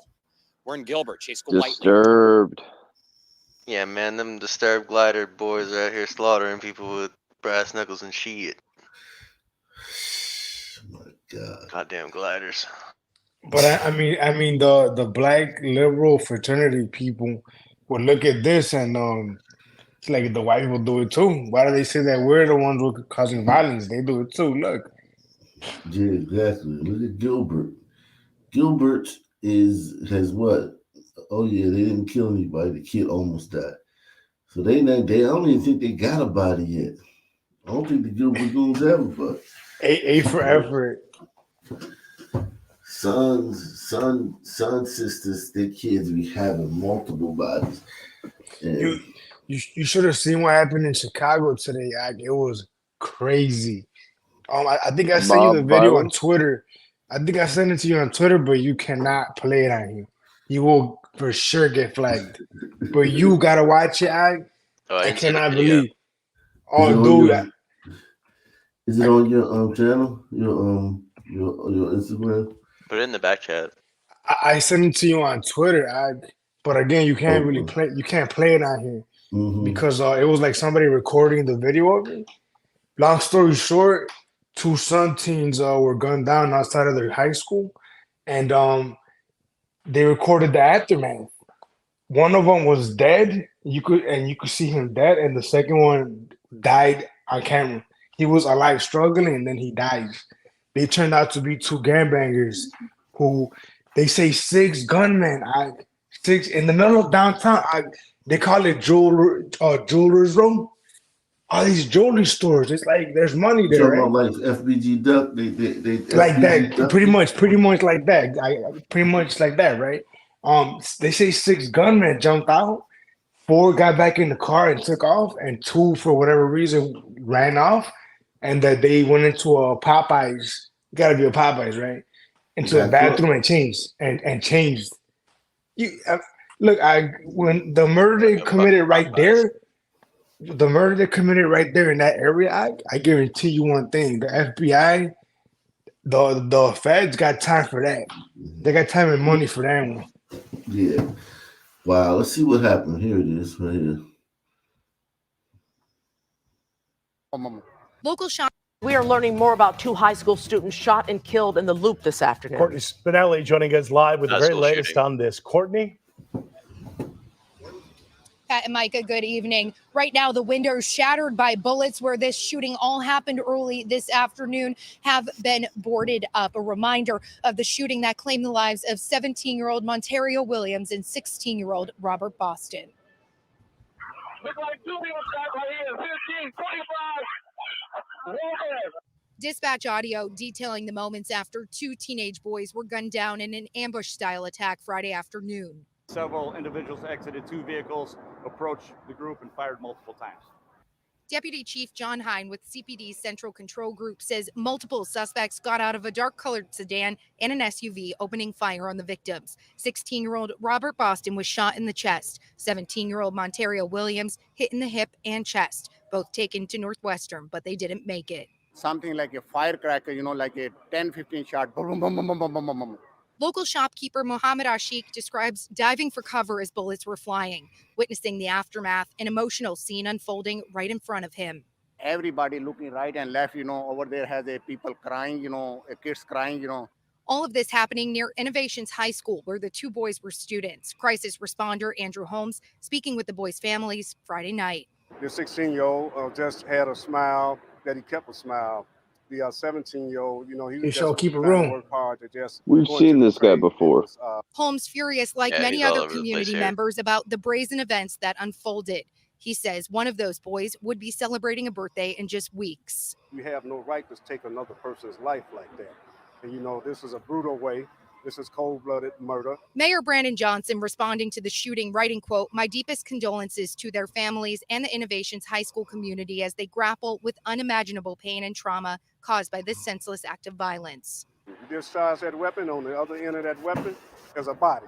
And it happened to be 2 teenagers. Holmes and police calling on anyone with Hey, I saw the video of what happened, man. It's crazy, right? Link. Yeah, I'll put the link in the It's crazy with the description box. I can't believe I mean Twitter is lit. I didn't know that Twitter is this lit. Yeah, that was a rough video, man. Those guys, those teens, yeah, they. But I'm gonna be honest with you, and this is gonna sound maybe mean, right? But I'm gonna be honest with you, right? As fucked up as that video was, right?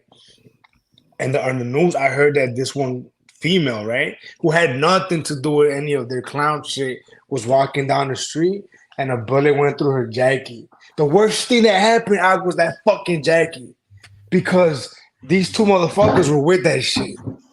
They were part of that shit. And this female that was on her way, from A to B, we don't deserve that shit. Yeah. We deserve to be safe, and not because these clowns want to kill each other. We gotta fucking survive. Yeah, facts, man. Brazen fucking shit that's going on in this country. Facts, man. Facts. Damn. Yeah, make sure you hit the PayPal, Cash App, Super Chat, support the channel. We going in, man. No one's covering this, man. Let's salute the S Freak, man. Got a big fan of Jalen Hurts, man. Yeah, Jalen Hurts, man. He was the shit last year. Now it's like that. Damn. Let's see what else is going through, man. Didn't he get his? Isn't he gonna get his coach fired? They're talking about firing the Eagles coach. Maybe so, man. A breaking news update. Gunmen opened fire on a group of high schoolers on their lunch break from class, killing 2 of them in the middle of downtown Chicago. Tonight, we are learning more about the victims of today's shooting in the Loop. This is 17-year-old Montario Williams and 16-year-old Robert Boston. Their lives cut short. Tonight, CBS 2's Maribel Gonzalez updates the investigation into their deaths and shares what witnesses saw during the chaos. Maribel? Yeah, Joe and Erica, the aftermath of that incident can still be seen tonight. Take a look right behind me. Now, this is where those 2 victims were shot. The bullets piercing through the outside of the elevator that has since now been boarded up. And over here on this side, some of those bullets shattering the window of this museum.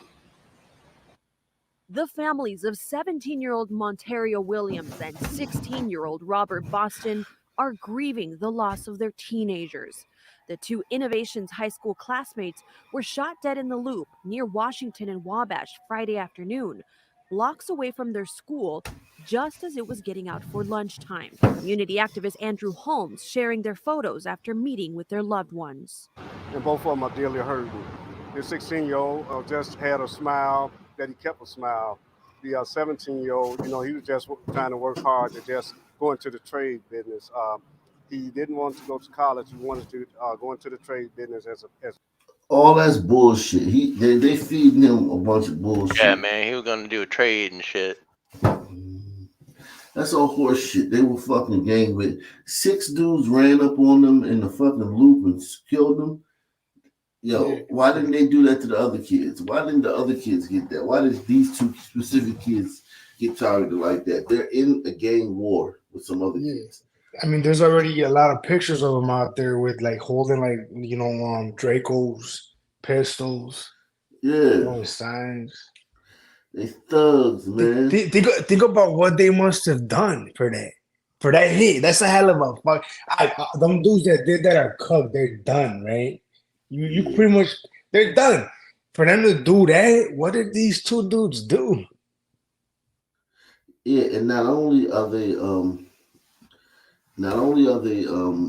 what did they do, but just, you don't even have to have done anything. Like, if you're in a gang and you're claiming a gang and you're online talking about the score and we up 1 or we up 3 now, y'all better get y'all shit back, or teasing motherfuckers over there, dead homies, you can get it too, man.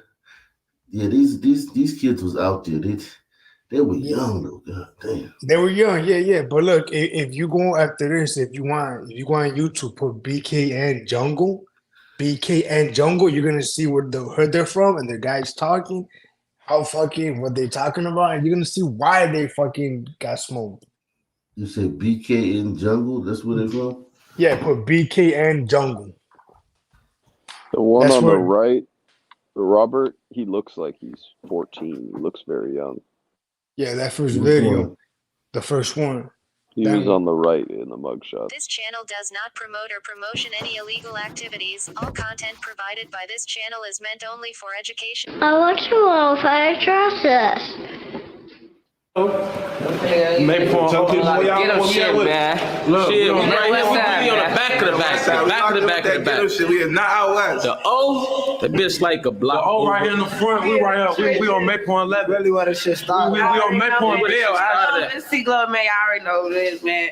Ain't nobody like me, yeah. We on Maypoint Bell. And we started this nitty gang shit, man. Like, it's really where everything started at. Long live Nitty, long live DJ, long live Side, man. Show that. A lot of shit happening in this house. A lot of shit happening in this house. Baby, dude, I know I'm the stopper. Look, twin, like, we just got this shit going. Like, got a little brother up for pull up. We just back here chilling really right now. I had brung this shirt out from this fuck nigga Lil Rod. I took him down. And we got the smoke saying real exotic smoke. We got the real exotic. Of my book bag. So what part of out? I mean, like y'all say this ain't out west, right? It's near west. It's near west side. Near west. It's near west. Near west, not out west. Near west. Oh, big. So y'all. I just took this the other day too. New glizzy alert from Soda. Fuck Soda. We'll smoke one of y'all last. If y'all want to get into Put this shit in there, man. That shit real. all gates getting Hey, this that. Yeah, cool man. He really that hands on. that splash. He said it's really that. Hey, this Bill. His name really dumb. Hands on. Do it. Hey, look, that Bill Chiller, you know, niggas know shiesty though. We ain't gonna say too much. Really Man, really get it on. Clapping shit. We get it on. No, we ain't doing that. It's really peaceful, man. We getting it on. Nice neighborhood, man. We get money over here, We man. get it on. We get it on. We be trying know, man. Fuck off, man. Fuck Shane. I already know. to make it look good for the white people. Niggas really be doing a lot of This the queen of this shit right here. Man, y'all already know BK. What was I gonna Christ. What's the solution to this? What in the fuck is the solution to this? Oh, hey, I was gonna say, is this isn't live, but they do this stuff live, right? I'm imagining like just bullets just blasting through the window they're at, like just someone pulling up with an AK-47 and shooting them all. It happens when they go live. So insane. These are the next candidates of United Airlines pilot program. Yeah, little Puda. I mean, look again. I really hate to be so blunt when I really do, but those 6 gunmen, right? You could argue that they saved the life of an Uber driver, possibly. Exactly. No This is doubt. positive. It seems like. And they're all bragging about how they kill and murder people, and they're all like bigging up each other, like, yo, this nigga, he be killing, he be killing shit, you be killing shit. It's like the greatest compliment you can give somebody is that, yeah, they be killing shit. And I understand it. I understand it, man. So these guys here, there is no way they're not gonna retaliate. They're sick right now, and the gunmen are the opposite of sick.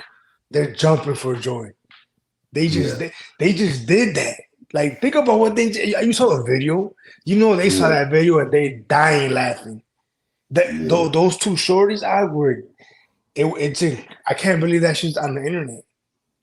That was a rough one, man. But it wasn't the worst I've seen. But yeah, they expired during that video. Yeah, I mean, one of them expired. One of them was already dead, right? You could see his eyes looking at, But I think it's honestly abhorrent that it's on the internet. But these guys are happy, man. These guys they're living it up right now. Yeah. But these guys here are sick. They're probably planning on shooting up the funeral too. They're not done yet. Right. For real. This is my white homie, man. This is my real white homie. Wow. You go. This white blood, little brother. He ain't with us, but nigga, white blood, with him though for sure. He be in the cut. Hot black guy in there. My blood, little brother though. Like, don't play with him to it. You imagine me disappear. Yeah, what you doing? Bro, you imagine me disappear. On Frank. Niggas know. We waiting on a few more guys. They finna pop out. We finna walk this bitch. Any nigga play white. We definitely finna walk this bitch showing how we really do. We finna go show that main block. We finna take y'all on Nitty block too. We take y'all on Nitty block too, bro. Hey, look. If you really wanna go right there, if y'all want, we gonna take y'all on Nitty. If they wanna do it, we gonna go on Nitty shit, man. He said something to us shit. He had a real Cuban link though. That's Gucci artist folk. They dropped at least 100 plus on that whole little chain. We gone. Hold on. Where y'all trying to go? We on the O. I just told him we on the O. So I just told him we on the O. Y'all cool. And this is the penitentiary. When you go to the penitentiary and you see a fucking 40-year-old dude or 38-year-old guy in there and he reading books and he got a Muslim kufi on, it's this same kid right here, man. But you get a life sentence, man. You get 30, 40 years. Yeah. Or it's like you said, if he's an older guy, it's because he did a bid that Yeah. keeps him alive. That's the only way these kids stay alive, man.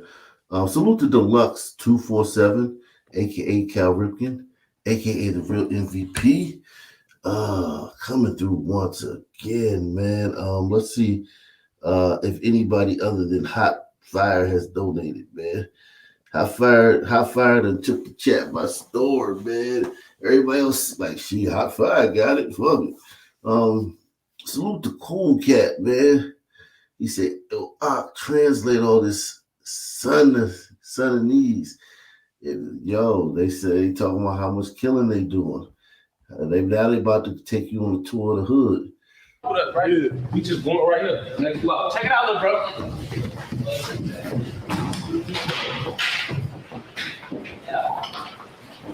Like these kids right here, these are the kids that are carjacking, but they carjack you to get a car so they can go do a drive-by.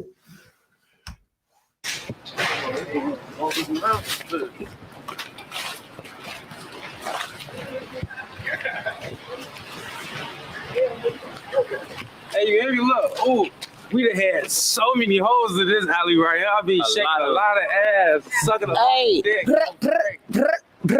Sucking a lot of dick. That's why I thought there was the jungle. That's what I thought it was. This the other side. This the other side. The jungle on the other side. Them my no BDs. We off the we BKN. Them my peoples though. We ain't BDs. My people, we ain't picked up with them my people though, you know? Yeah, for sure. Free Swerve, free Zion. Yeah, free Swerve for We sure. got our Real own shit going on. Free Bino, man. You know, free one, free all the brothers. Free all the guys, man. Fuck all ours, man. They that bitch putting pumpkins on niggas. I'm reporting them. Fire. We starting a new year, man. Forever DJ, you know. I just made a video right here. Hey, tell the op stop coming through at late night too for when we in the crib. Tell them stop coming through the wrong side, man. We finna show y'all what to come through. Hey, y'all see this sign right This side shit right here. Mayport Bell, man. This Mayport Bell. This the main block right here. This the main block. We finna go right there. We finna take y'all right there, Then we man. finna take y'all to the back. I really thought they have any fucking violence. Let me phone. Let me see somebody's phone. Check it out. Let me see somebody's phone. What's the cut right here? Yeah. Comfortable through this You do the cut that niggas be scared to come. Yeah, they be scared to come. Niggas ain't gonna come through this cut. We be trying to talk like, man, look. Whatever y'all want to do, we can do it. Yeah, I don't play with switches too. I like to count my shots. They say I can count their shots with a clip. For sure. Hey, look. Hey, look, this shit that happened right here, man. I'm telling you, a lot of bangs, This the man. back. This what they say come out the alley. This what they world. This what we want them to come through this alley. They don't come through that. They don't We even. doing hood vlogs, man. You know, man. See how this bitch set up? Niggas Nigga ain't don't gonna come pay through here. This our main block right here. You know what I'm saying? This what we all this through what this this shit bitch. happen. You know, we be all through this bitch. I done hear, look, I done fuck niggas up through this bitch, like, feel me? Like, Yeah. niggas don't try to come through. Every time I come through, they get fucked. What do you think the odds are if like some glider and his wife are coming down the stairs with like coffee in their hands, getting ready to go to work, opening their car doors? What do you think the odds are of them completely emasculating that guy in front of his wife, if not just instinctively carjacking them? You know what though? These type kids right here, some of that is beneath them. Like they really like are demons. These aren't like kids that would do something like that necessarily. I think if they needed a car, they wanted a car, yes. But if they're just chilling and you walk and a white guy walks past, I think they might chuckle or smirk or maybe even like crack jokes on him. But as far as like harming him, these guys see themselves as like they see that as like beneath them. Like he's like this is not even like it's nothing that they kill people. They murder people. You know what I'm saying? They murder other dudes like them. So I think more guys that would probably do something like that are probably like guys that aren't into this level of the street. You know what I mean? At least in So DC. they're kind of like fed lions, not hungry lions. They probably wouldn't even notice that guy or something. Well, let me put it like that. The glider is probably like a plant or some kind of like grub or something that a carnivore doesn't eat. You know what I'm saying? If you're a carnivore and it's a Yeah, I was fucking gonna ask. apple tree sitting right there, it doesn't mean anything to you. Ask about, or just ask if you could comment on the glider among them. Is that common? I don't think I've seen that before. Hey, you saw that one right there. Anyway, it sounded like good advice. If you get run into a pack of sunshines, make like a tree if you're a glider. Since when did Suns tolerate gliders in that? Like, Well, what the I mean, hell? he said that's their glider home. He probably just goes to school with them. I mean, he might go to school with them and he hangs with them and he stays in his lane. You know what I'm saying? He's staying in his lane. Like They being diverse. He a cool ass white boy, but it's like when the bullets start flying, they don't give a fuck if you just a cool ass white boy that's part of their clique. Because everybody in their clique ain't a killer, but they said the ones that's a killer. If you were listening, they named everybody that was the killer in the clique. I assume they were all killers. I mean, maybe all of them are shooters, or it's rare that everybody gonna be a killer or shooter, because you got guys that's just everybody for everybody. Nah, it ain't gonna be. But the main dudes, because you gotta understand, dudes get locked up. Like they probably got like just as many of people from this crew are in prison or in jail or in juvenile hall right now. So it's like, what I mean? This is just the ones that's left on the street. So even some of the worst ones are probably not in this video. Yeah. Let's see what else going on, man. And the stand, man. Salute to Will. He says, okay, that's a legit urban tribe. It might as well be a whole nother country. Exactly, man. This is definitely another country. But the thing is that it's not. It's not another country. It's this country. It's another country on the plane of like, as far as like without a border. It doesn't have a border on the U.S. map, but it's no country for old men. How about that? So LRS. Definitely no country for the elderly. Yeah. Team Eldon. Exactly. High Fire says, translation, respect us. We are the realest guys in the city. If you come over here, you will surely regret it. And we have access to all illegal substances if you like to indulge. Yeah. Basically, yeah. Don't come poaching around our grounds. Yeah. Don't tread on me. Well, think about it. You heard him when he said the ops shot a video over there the other day. So their ops came through and shot a music video on their block. And he's like, don't shoot a video on our block when we in the crib. It's like, so like that could have been another dead motherfucker. Hey man, let's see these ones, man.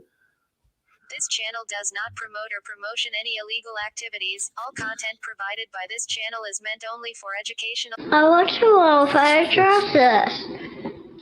Should tell them what you got with it. Yeah, who that baby 3, man? We in the biddy with it on the cow. TZU, baby, BJ, TTU, baby, jump out again. How we want to come in 3 now, like this? How we want to put 3 TTU, baby 3, no shit.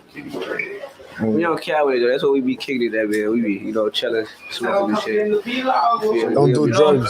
That's a regular day at the biddy. That's all. Regular day at the biddy. Regular day. Look at that clip. So, tell her how y'all came about with talking though, like how that them but it's blood ties and this shit on Steve. Like, it ain't even grown homies, but they grown like exactly like this some shit really before our time. Like that lock in, we been locked in. It's like, but when we came about how we moved looks up, looks down. We just relocked it back in, like overlocked it and back then we in. started the toss of 3 move. Oh, We yeah, tossed like, it. yeah. Like they're my brothers. Like I treat them like I treat one of them. Like Cause people been DM me about SRT. They fuck with y'all too. Yeah, like that's like I already told them like, yeah, that's the brother, cause like, So all they know is other killers and other shit, and a lot of these guys gonna end up dead, gonna end up in prison, and that's the part that nobody really sees, man. A bunch of kids everywhere. Yeah, a bunch of kids everywhere in prison. I mean, literally in prison, like in a hard ass prison somewhere. Illinois state prisons and shit. And doing okay in there. Yeah, but still like in prison and shit, like fucking trannies and getting shit thrown on them by the inmates and shit. And, fighting over like draws and sags. Yeah. And like never coming home. Like never coming home and being pissed off about that all the time. Like trying to act like shit all good when the camera come around. Like these dudes scared. A lot of these dudes are scared, man. Like a lot of these dudes got indictments coming down the pike. Like they got indictments coming down the pike. They got ops that's gonna catch up with them sooner or later. Exactly. A lot of these dudes are scared. A lot of this is bravado, and a lot of this is drugs too. Like they stay high and they stay sedated, but they got a lot of issues. Yeah, I mean they got issues. I think about it. A lot of these clowns here, they got so many dead homies that it's fucking amazing. They gotta stay high to process all that fucking. They know that how this ends. They know how this ends, but the immediate gratification. One thing about sons, immediate gratification is everything. So they get a lot of immediate status, girls, just the feeling of being somebody because you bust your gun. You know what I'm saying? And they get that immediate shit is worth it to them.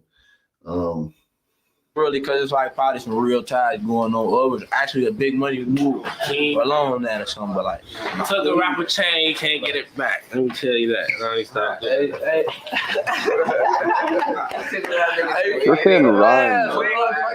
Yeah, they really hate each other.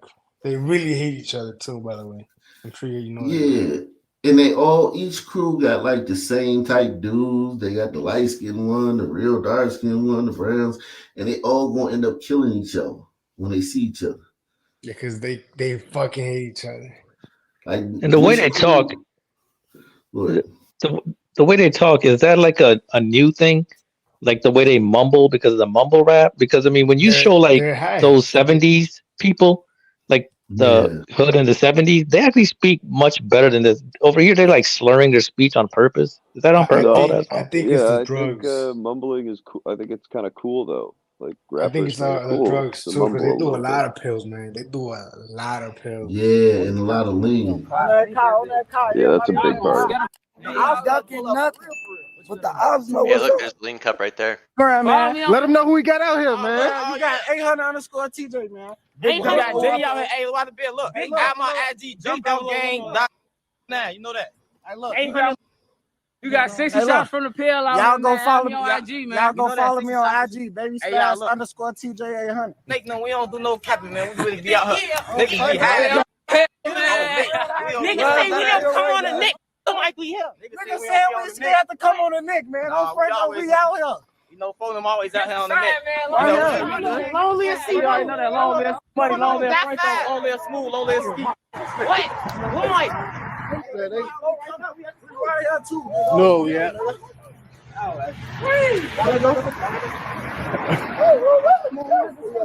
I mean, these Who was that around that corner? Hey, y'all deep in though. How y'all feel about people saying y'all don't? And you know what? I don't want to call nobody out either, right? And I don't mean to be rude, right? But this shit here reminds me, and you know what I'm talking about, right?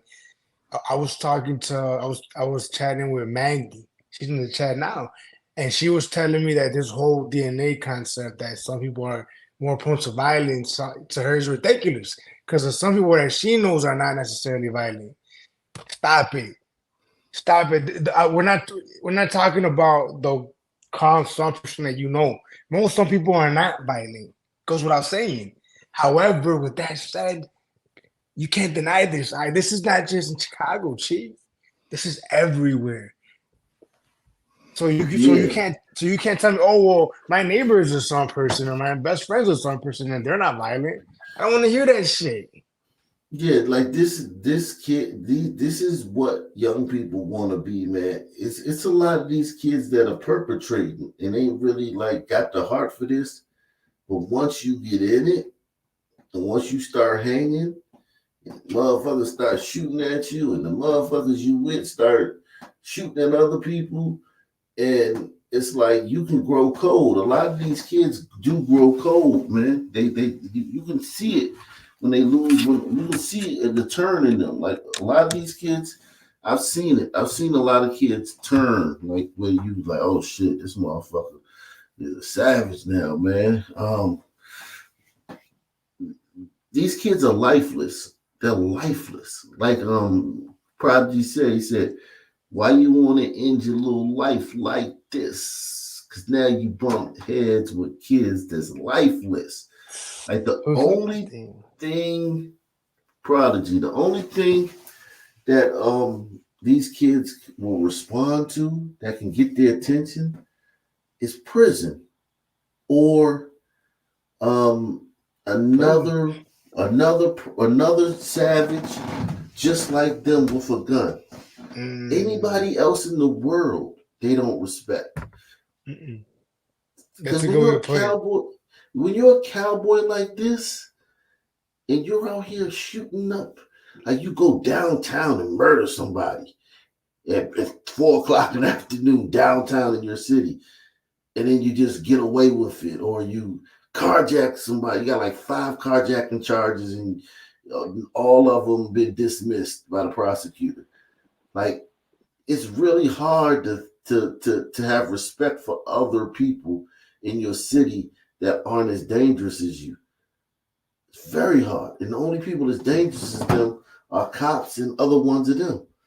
The time y'all had like a little relationship with 051 Young Money. Yeah, but they picked their right side. They routed, and you know that's what became. A nigga started dying out there, you know.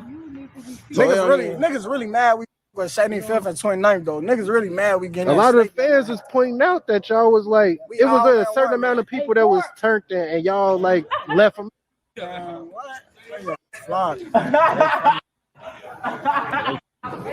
It's just 29, 800, 75th. You know, He was just trying to break off.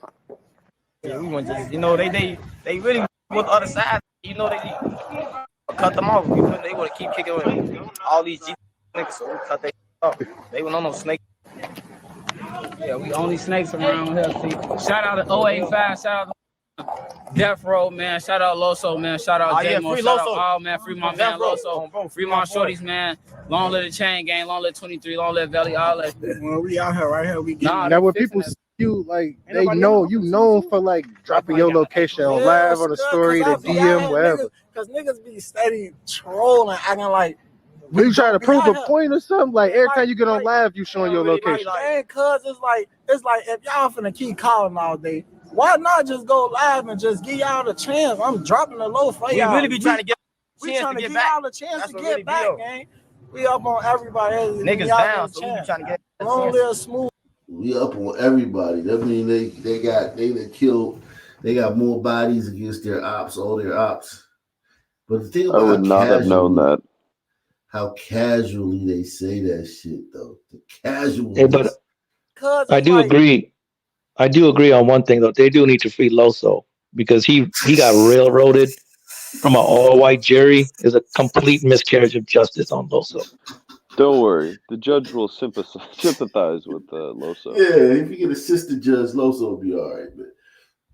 It's like if y'all finna keep calling all day, why not just go live and just give y'all the chance? I'm dropping the low for y'all. We really be trying to get we trying to give y'all the chance to get back, gang. We up on everybody. Niggas down, so we be trying to get. Long live smooth though, man. Long live smooth. Long live Franco, man. Long live all of them. Good day. You know, Spaz, MC, getting that Tuka, Nooch, Ray Ray. Sun, Doochie, Good Yeah, how D, do y'all move John, around and y'all in tune with the whole city? I ain't gonna lie, we move around like Curio, pop that nugget. It's a lot of We niggas. really move around normal. Like we don't get no. I ain't gonna lie, cause we know what we do. We a small group, but just because we have small numbers, that does not mean the quality and the quantity of the snakes are not good. Period. Who taught him that? Yeah, we getting that though, man. That gang. It's cold. It's like 30 degrees. Now I wanted to ask you something. It's probably a little outdated now, but like FBG Butter went on his interview and he basically was saying like 800 used to be running around behind them trying to like be from over where he from. I ain't gonna you, bro. It's a rat gang. We not. I don't even want to answer a question about it. It's a rat gang. We not honoring none of that. And you think that's the funniest that you be doing on the internet, gang? No, it's a rat gang. You think that's cool, gang? You be on the internet telling them. Admitting to the like, time beef and Pepsi though, like. Who killed who? Like, federal gang. Like. So how y'all feel about the like pushing peace movement and all that? Like, I ain't gonna lie. They can push P all they want to. But I see an op. Hey, look, you feel what the niggas can push people. We snakes. You know, yeah, we know what we doing. We bouncing out. He said we snakes. They admitted they're snakes of the devil. Salute to Hot Fire, man. He says, I learned pussy math as a young kid. The misconception is that you need every female to like you. Wrong. You just need a small percentage to rock out with you. A small percentage of a big number is still a big number. I think if you get a couple girls to like you, I don't care if they're fat or ugly. If you're in a setting like a school or a job, or you're a setting where there's a lot of people and you can get any girl to like you, another girl will be jealous of that girl. A hotter girl than her will be jealous of her and start giving you tips. Every time. So it doesn't matter. You don't need to like bag a hot chick. You just need to bag any chick, and that will attract other chicks. And that's how it works, man. That's why the best thing to do is like who likes you, and you'll get who you want off of liking who likes you. You like the little girl, the little nerdy girl that's sweating you. If you ignore her and diss her, you're doing yourself a disservice. Just like her. Just be like, all right, come on, you can get under the wing. And all the other girls gonna be like, oh shit, and girls that never thought about you are gonna start trying to fuck you and shit. That's how women are, man. Women are fucking snakes, man. Hey, we on Clyde though. What y'all on? On this car. We on On that car. Everybody y'all on gonna that scatter these people. Hey. Where they going? It really be like every day. It's really cold right now. This really be like every day though. It's just cold right now.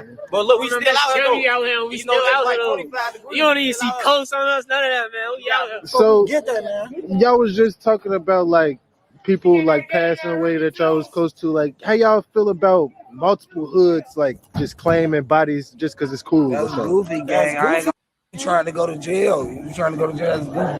We don't do none of that. We don't do none of that. BAP. They know what's up with us.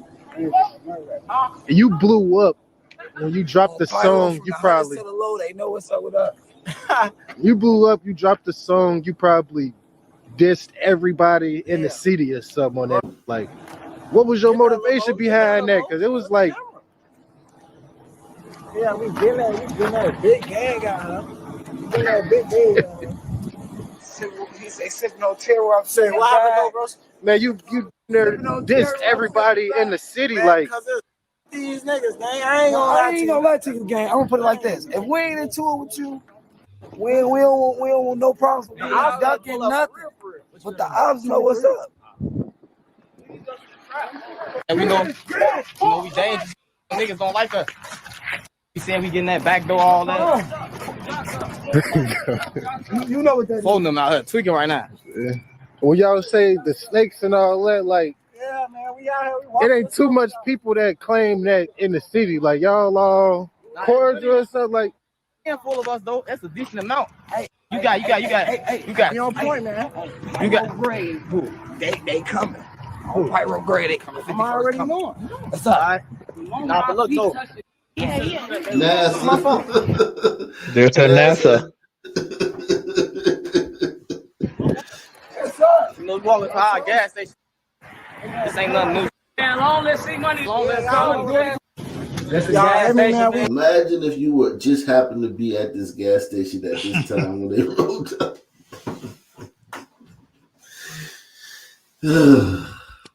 They sell everything up in here, man. PlayStation controllers. That's how sweet this yes we are. And we be trying to get y'all like we be trying to. We ain't these nothing. We go like real vlog. We gonna go there. What we gonna real vlog? And we see the snake said, "What man? Where y'all really be at though?" Look at Habib back there. Habib back here doing his thing, man. And the bulletproof glass. Yeah, man. That bulletproof glass is racist. I'm telling you, man. Snake said, "What man? Where y'all really be at though?" Oh, we be on 29. We be on other niggas' block. We be on 75. Other niggas' block more than ours. We be a couple good. Not too much though. You know. Y'all know that though. Big garden is the OTV. Don't get one pack. Y'all better get 2, 3 packs of wood. Supposed a lot of weed in here, folks. Y'all gotta get that White City. Know that little Mike. Man, we got you out here. I wanted to ask you last time though, like man, all this 800 stuff claiming around, like, how did all that come about? Like either like for the hood or like just for yourself? Like what you mean? Like how did y'all get the name 800? WAP told us on the last blog that it was like the street sign, so yeah, so because they say 800 East up there, you know. So what was the hood called before that? Like we see y'all got old heads like Diddy and like other people. We used Diddy Grove. But it's always been 800. It's the same. Forever. Get that cleared up, though. We also wanted to ask y'all something else, man, while we got people right here and all that. The fans wanted me to ask y'all about somebody named 10-6. They was also like snakes or something like that. Dude, now. Come on, we gone. If they ain't know it was, the fans spammed it though. I got like 10 people asking. Damn, think about it. These motherfuckers say you cool. You gotta be some dangerous motherfuckers for them to say you cool. Shit. But these are the guys, to whatever degree, that are doing these when they crash the car into the store and jump in there and start taking everything. Yeah. They're the ones that are like carjacking there, like everybody. These are the kill boys. These are the ones that, you know, I could go on, right? Nah, this is definitely them. These are some of the craziest IG and Facebook Live moments of all time. Starting with a dude from Alabama named Chris, who was driving around the city begging to be shot at since he wanted to see what hood stands on the most business. Because you can hear Chris riding through the first hood, and he lets the live know that they just hit him up. Oh, this car coming in hot. Oh, they Wonderland down. This just shot me out. Look, my window bush. I hold my car. Enzy just shot me out, y'all. After getting shot at by some dudes in the first hood, Chris then lets everyone on the live. He snitched. He said Enzy. He told who shot him. Hey, Wonderland down. This just shot me out. Look, my window bush. I hold my car. Enzy just shot me out, y'all. After getting shot at by some dudes from the first hood, Chris then lets everyone on the live know that dudes from Inslee actually stand on business. He then calls out the next hood and says it's their turn. Show them they're about it too, or better than Inslee. I'm gonna bleed. I think I'm bleed. He just shot me out. So, he ain't talking about something. They talking about something over here. They see what they're talking about. This is Alabama. He said Bessel. Demon. Yo, this guy is crazy over here. It's a lot of them dudes like that around. Think about it. There's no way he's the only guy in that city like that. It's just it's frightening, man. Make sure you hit the PayPal, Cash App, Super Chat. Support the channel via PayPal, Cash App, with a Super Chat. This is interesting. These are the guys that we see in the stories that we do. This is them in a different. This is them from in their own words. You know what I'm saying? You know, and I just don't understand how can we, you know, dig ourselves out of this hole when this guy is the one in that group, I guess, that is reproducing. Like the ones that are worth anything are not as active as this guy is. So this guy is, spreading his genes around, and we don't want those genes around. Let's be honest. Oh yeah, that guy's fucking out of both pants legs. But I mean, why not, man? I mean, if it's there, he take it. It's there. Like it's not like he's raping women. He's fucking good. Yeah, and I just wish that that the sisters and everybody for that Nah, but matter, they're not that attracted. But they're not right. attracted to I that. just wish they were getting that to the nerds. They're That's all I'm attracted saying. to this. This is what this attraction is more powerful than logic. Sisters are attracted to this because these are the guys with status in their community. Women love the guys with status in their community. These are the guys with status in their community. And there ain't shit It we can says do it's about their that. turn. Show them they're about it too, or better than Inslee. I don't bleed. I think I'm bleed. He just shut me out. So he ain't talking about something. They talking about something over here. They see what them talking about. He ain't just with me. I ain't gonna call police on y'all, bro. Y'all chill. Y'all straight. Y'all ain't got rap fans. Just chill. Everybody chill. I'm getting out of there. Everybody chill. He just shut me out. Oh, bro had a Glock with a 30 in it too, Jim. Chris keeps letting everyone know that Inslee and Birmingham's actually about it since they hit him. But now he wants Bessemer to take him out. See if they're actually about that life. He's about that y'all. Birmingham about that y'all. Damn, who got it? Who ready? Keyshawn, you ready? It's your time with the 308. I think they'll shoot a 9. I think it was a 9 shooter. Chris then let everyone on the live know he was headed to Shell's gas station in Bessemer so they could go ahead and take him out. I'm gonna get y'all there. I'm gonna get y'all there. I'm gonna get y'all British to take me out on that. I'm in the park at Shell. Y'all go on and race. Got one shot. Them boys' hands clap me out. I'm gonna let Belsman. I was born and raised in Belsman, Alabama. Not too long after pulling up at the gas station, some random dudes pulled up to help Chris out since he was hurting. But seconds later, the camera goes black and you could hear firing in the background. Come here. Move my leg. Come here. Jump on dead. No, you ain't. Thankfully, Chris ended up making it out of this situation alive. But unfortunately, not too long after this, he ended up losing his life at another gas station in Bessemer, Alabama. Now, let's move on to a...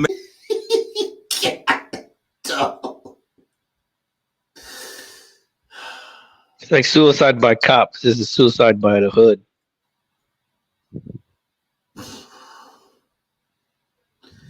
Wow. But he's asking to be taken out. He's asking somebody to kill him. But seeing if they stand on business. But the part that fucks me up about this shit, right, Ike, is this is the same group, Ike, that if a glider utters anything that sounds like KKK, they will fall out of their fucking chair. This is the same group. Yo, if a glider mistaken Samuel Jackson for Denzel Washington, they would have a fucking fit. What you think we all look the same?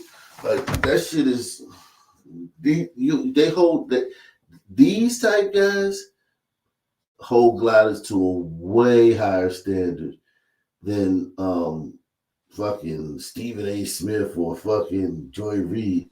Like these motherfuckers think gliders are like gods. You know what I'm saying? Yeah, and I don't know what's crazier. That fact, because it's a fact, right? Or the fact that the gliders are eating that fucking shit with sprinkles on it and smiling. Yeah, these people right here, they think that gliders are like have the most patience, the most logic. They think the gliders, they know that they're limits. They know that they have nothing when it comes to compared to gliders, when it comes to like comporting yourself and making money and and running societies and keeping shit in order. They know that. These people know that. So it's like they kind of look at gliders internally now, not externally. I'm talking about internally is like godlike beings. But what ended I'm up saying, losing his life. What I'm saying though, Ak, is I hate that everybody is allowing it. Like it should be ignored. There's nonsense about we need to free all of these violent dudes because of Jim Crow. Shut the fuck up. I think gliders just the gliders that do this stuff, the liberals, I think they just don't understand some people like their whole thing is over here. We love some people. We're here for some people, but in reality, they don't really know some people like that because they don't interact with some people. So I think it just came from a very lack of understanding to some people. But I think they're starting to get it, and I think that we'll have a crime bill 2.0 for this generation of gliders, and it's going to come. I mean, but when you don't understand something, or when something's so different than you, like these people are different, man. Yeah, They're yeah. The crime different. bill that came out in '94 wasn't it a lot of sons that were asking for it? But I mean, Just like is now, that just the like case now, here? just like now. Now sons are asking for a crime bill. They're not saying crime bill, but they're asking for something to be done. The crime bill wasn't the crime bill till it was the crime bill. But sons was asking for something to be done, Tell, and, tell and what Joe. was done was the Yeah, but crime bill. isn't it in all these crime-ridden areas, like all the woke DAs and judges and all? I mean, aren't they like actually sympathizing with these criminals? No, nobody's saying that they're not doing that now, but I'm talking about the tide will turn, the zeitgeist will turn. Like, yo, some teens, like, listen, man. In DC, I can talk for DC and I can talk for Pennsylvania. Sons ruin everything, and it's hard to not notice that. Like you can ignore that for only but a certain amount of time. That they've ruined everything. So it's like if you're a glider and you're trying to like act like it's not happening, and you Right. go here and then there's there, and you go to notice like, damn, they ruined that too. Like, damn, they ruined that too. Damn, they ruined that. You know what I'm saying? Like you can't. That's one thing about Sun. They ruin everything for other people. So like, But let's just say, Sons, you got a park, right? The gliders go to the park and they walk their dogs, and everybody got the little blue bags, and they pick up the poop, and the dogs don't fight, and no one leaves litter there. And if there's litter there, there's this guy in the neighborhood goes around every week and picks up the litter, you know what I'm saying, is on his own, you know what I'm saying, and nobody's there hanging out after dark. You know what I'm saying? Maybe you come walk your dog if he needs a walk in the middle of the night, but he's not hanging out there after dark. And then sons come around Mm. and start seeing litter. You start seeing dog poop. You start seeing, you know what I'm saying? You start seeing Adults people hanging loitering. out. Yeah. Yeah, it's yeah, but just the thing is, okay, but the thing is, as of right now, the climate is the fact that the climate is what will happen is that there will be laws that will be taken out. There's like, okay, now we cannot cite people for littering. Now we cannot cite people for Yeah. their dog taking a shit in public because it affects people of color disproportionately. That's what the climate is right now. I don't see Yeah. when that's going to swing over Well, some to people. the crime bill because it's just the complete opposite right now. They're yeah, lowering crime yeah. I standards. get They're what like you're saying. Yeah. No, taking no, I people get what out. you're saying. But it takes time. It took time to get here.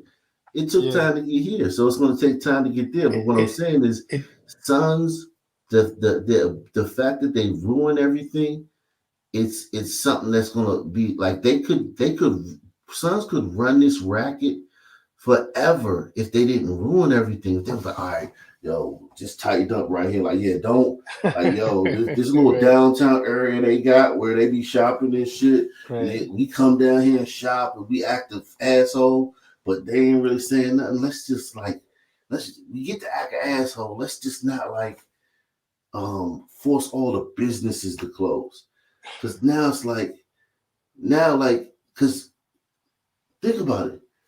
In the downtown areas, the Suns have not only carjacked people, robbed people, had like wild Shootouts. all the teens come around and terrorize the city.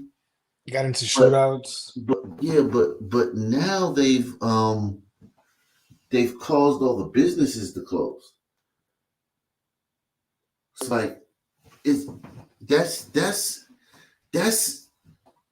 that's something that you can't not see. If you're a glider and you want to ignore a bunch of teens standing in a circle, spitting loogies and smoking weed in the middle of downtown where you shop at, you can ignore that.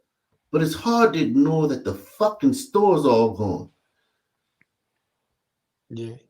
And you can't hide the bodies.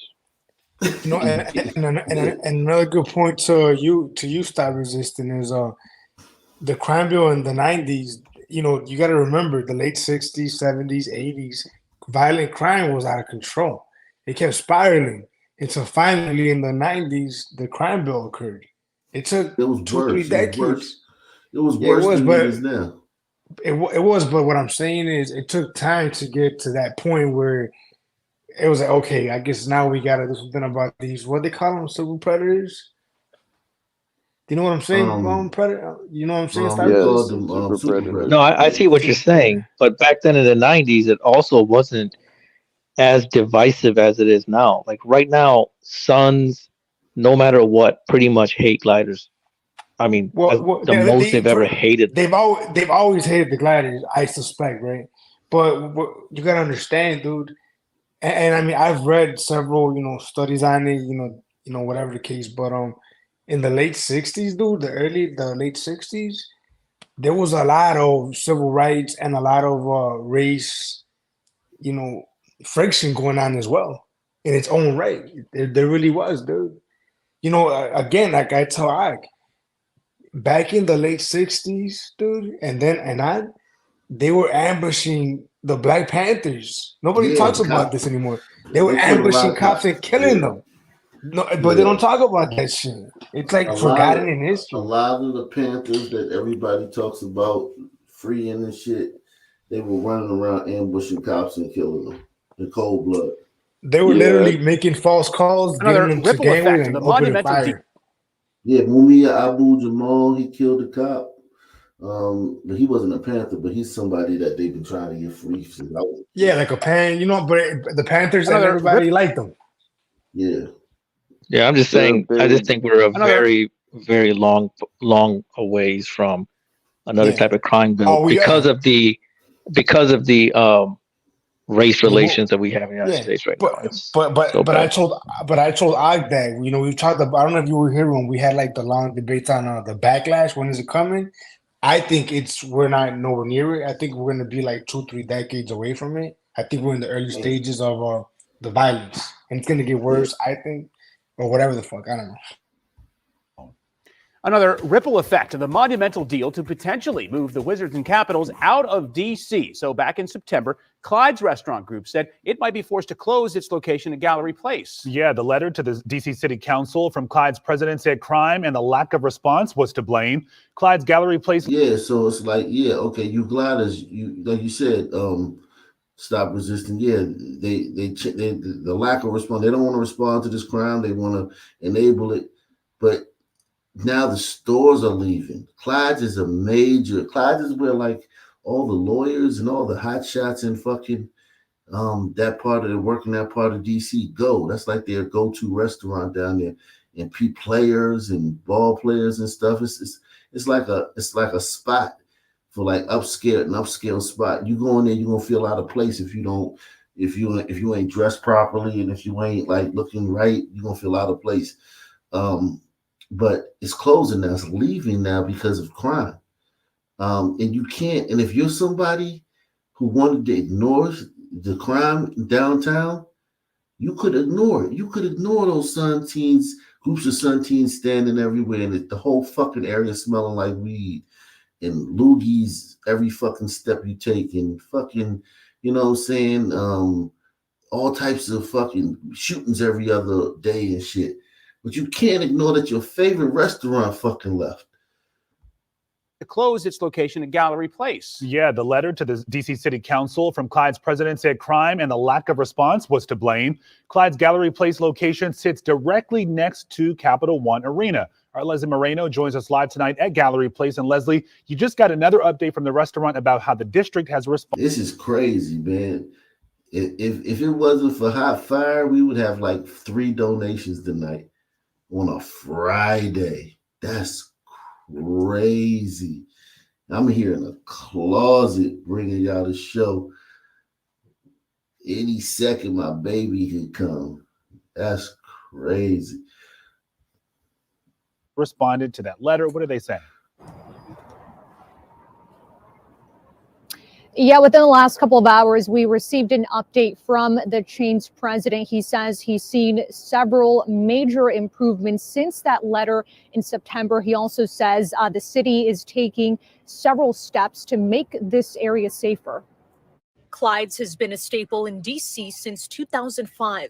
I'm in Baltimore, but like I say, I come over here quite a bit. In a long letter sent to D.C. Council in September, Clyde's Restaurant Group president says it may be forced to close its Gallery Place restaurant, which is near the Capital One Arena, stating crime is out of control. Obviously, we need to make sure our small business and our businesses stay in town. The letter says employees have been assaulted with guns and knives. It also states vandalism is an issue which has cost the business tens of thousands of dollars. Carjackings and drug use on the property is also a major concern.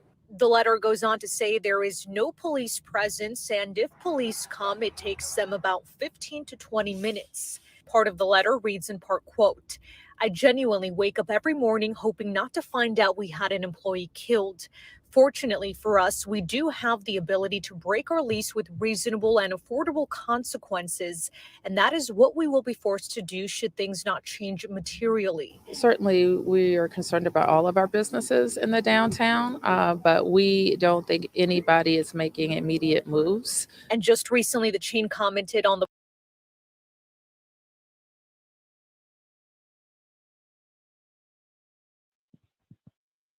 You on mute?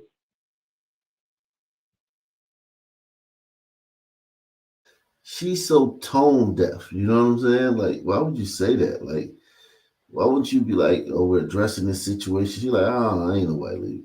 That whole response that they cooked up was also tone deaf and just ridiculous, plain ridiculous. Yeah, this right here is indicative of the problem. Like, now these gliders see, like, okay, we said, look what these gliders who own this restaurant just said, and look at her response. You can't ignore that. You can't ignore that. That's like, oh, like I mean, like, yeah, it's like all the carjackings and all that stuff. Yeah, the cops not ever coming, and the vandalism and all that stuff. You could ignore that. But you can't ignore what that mayor just said. 15 to 20 minutes. Part of the letter reads in part, quote, I genuinely wake up every morning hoping not to find out we had an employee killed. Fortunately for us, we do have the ability to break our lease with reasonable and affordable consequences, and that is what we will be forced to do should things not change materially. Certainly, we are concerned about all of our businesses in the downtown, but we don't think anybody is making immediate moves. And just recently, the chain commented on the possible departure of the Capitals and Wizards, saying, quote, it's unlikely that Clyde's would remain at Gallery Place should the teams relocate to Virginia. The mayor says the deal is far from done. And the teams are moving because it's not safe. The teams are moving not necessarily for the players, but for the fans. It's not safe down there. It's dangerous for your property, your cars, for you. Say you want to go to a fucking basketball game and then go have a dinner. Yo, you're putting Here's the catch. Life in jeopardy, man. There's a guy in the the back arena chat. out of the city, it's gonna be racist. But if you leave it there, it's dangerous. Yo, there's a guy in the back chat. I see him in both of the chats. He says that he's been here since Brianna. I don't know if you see him or not, or whatever. It was a guy that was a porn bomber I just kicked out. What's up, man? Who are you, man? Oh, he's a porn bomber? Oh. No, I'm not a porn bomber. I got recommended this channel about a year ago. Like, and I've just been like, I'm in the UK, so like it's quite early here. So like you guys will be about like the wee hours, like 1 or 2. so like I'm in the morning. But yeah, this is like the black crime channel, isn't it? Pretty much. No, there's the crime channel. It just happens a lot of Yeah. crime. This is just crime, period. Yeah. It's That's the just thing, a 'cause crime channel. It just happens to be blacks committing all the crime. yeah, that's the thing. Like when I was watching you guys, it was like you weren't hiding away from that. Like Well, I mean, it's an unfortunate reality, and I could tell. I gotta believe my lying eyes, right? Or not, I don't know. But you said it was the some people in over there. I thought it was the Sandman. I thought it was the Arabs causing crime over there. Well, the thing about Britain is like London. It's a similar situation to the United States. Like it's like they do like the majority of the murders, like, and a lot of the violent crime, but they're only condensed in like the cities. And it's like, to be fair, they're not in a lot of cities, to be honest. It's like Birmingham, Manchester, London, and like dispersed in some other ones. But it's like, am I a what? Are Sandman. you a Sandman? What's You're a Sandman. White guy. You're white. Okay. Yeah. But yeah, it's a similar situation. But I don't know. Over here, it's more. Over here, it's more with like knives, machetes. It's weird. We've heard. Do you know what I mean? Why is it weird? Because they're using machetes and knives. It's like it's the same. We're seeing the same thing, the same pattern over and over. We saw a documentary here, right? I don't know if you've seen ours. We have like gun problem documentaries, and they have assault, weapons here. They're scary. We saw one for the UK, and it was the same, but it was regarding knives and like assault knives and switchblade knives. And we were like, what they're the going fuck? out with these zombie knives, and they're like 2 foot long blades with like jagged edges, like because they want to get just like literally take like each other's fucking limbs off. Yeah. Why not just use swords? Well, they used to be machetes, but now it's the zombie knives. That have got jagged edges that are just like, if you get hit with one of them, it's like all your tendons are going. And yeah, for sure. Now, are your politicians also giving public safety to some people? Like they're just saying we can't do shit to some people because they're victims of the gliders, right? Are they doing that over there too? Oh yeah, I mean, like that's the whole way it's set up over it. Like we're even worse. Like it's like we can't punish anyone that's anyone that's a migrant that comes here and like commits like insane like violent. I mean, like just the other day, like this guy in Nottingham, like he came here and he like just completely gutted 2 students who were like 19 years old. Then killed another guy, stole his van, and then ran another like 2-3 people over. And they just writ it off as like a mental health episode. It was like, oh, it's just mental health, and like because they just don't want to alarm the public. But yeah, it's getting crazy because we get them here on dinghies. Like with you guys, you get them through the border, but like over here, it's like they show up on like because France is only about 18 miles, from France to England, so it's not even that far. Yeah. We've seen. Now, let me ask you one last question on my part. Do you also think? Are you part of the group that thinks that it's the Jews crew doing this, or what do you think? Historically, I would say that. I mean, because it's just a fact. It's like they started like the media, like Hollywood, like they took over academia and like. But the thing is, though, it's really hard to like put it down to a monolith as such. But they have the strongest influence, and like they started the banking industry, and they did start the media and Hollywood, and like that is just history, and you can't deny that. And the state of Israel, the Balfour Declaration was like declared with Lord Rothschild. And people can like say, "Oh, the Rothschilds conspiracy." No, but like that's historical record. Like the Balfour Declaration was signed by Lord Rothschild. Yeah. And So you what just part? can't So deny these facts, like so yeah. it's like that's why I always say, that's stand by that. So what part of this, if any, is the fault of the gliders? The gliders, who are the gliders? What part of this, if Who are any, the You people. is the white people's fault? Well, it's our fault for just letting them like come in and take over, but that we always have though. I mean, like our system's just always been just like people can just come here and like as long as they've got money, they can take over the institutions, industry, all kinds of media, and it's our fault in the beginning. To be fair, to letting them come in and just do that in the first place. Let me move on. Let me move along, man.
Nathan Williams, come to the front door right now! Nathan, walk down the stairs now! Let's leave you on triple, let's leave. Nathan, walk your hands up! Walk towards me! Keep walking! Keep walking! What's ID? What's ID? What's your ID? What's your name? Nathan, you got any weapons on you? No!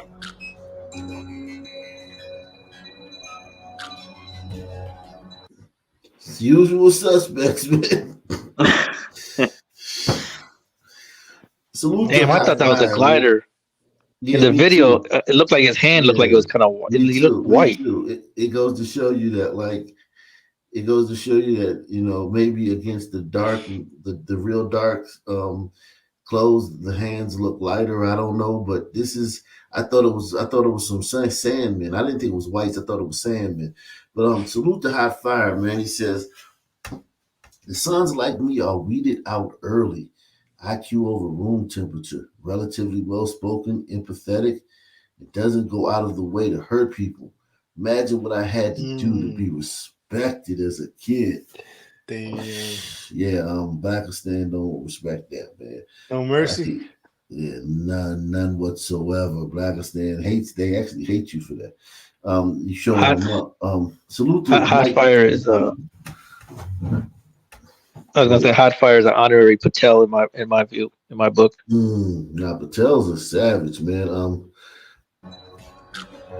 CCTV just shows the savagery of this attack. There's been a painstaking investigation. There's a lot of CCTV that we've seen today, plus footage for members of the public, and using forensic techniques as well, was able to identify those individuals who were responsible. I can understand that anyone seeing that footage today will naturally be alarmed, and I want to make it clear that tackling people carrying knives and serious youth violence is a priority for West Midlands Police. We have a dedicated task force, Project Guardian, who. So yeah, over there, man, it's no joke over there, man. They don't play around, man. It's no joke.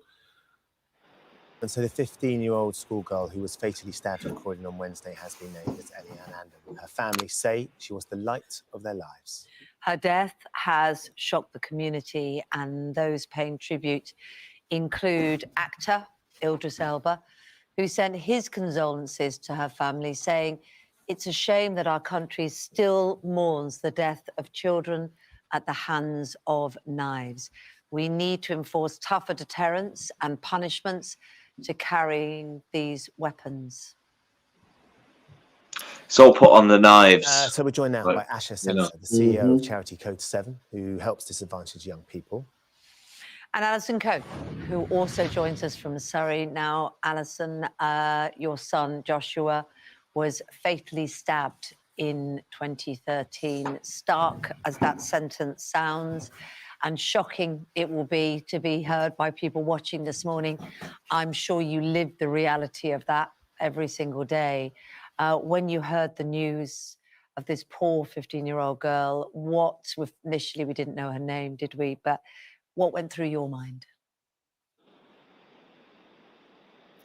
Just devastation for her, for the family, and the real knowledge of what that means to the family. The headlines will fade, the conversations will probably fade, but their pain will never go anywhere, and that is horrendous to know that another family have got to live with this pain forever.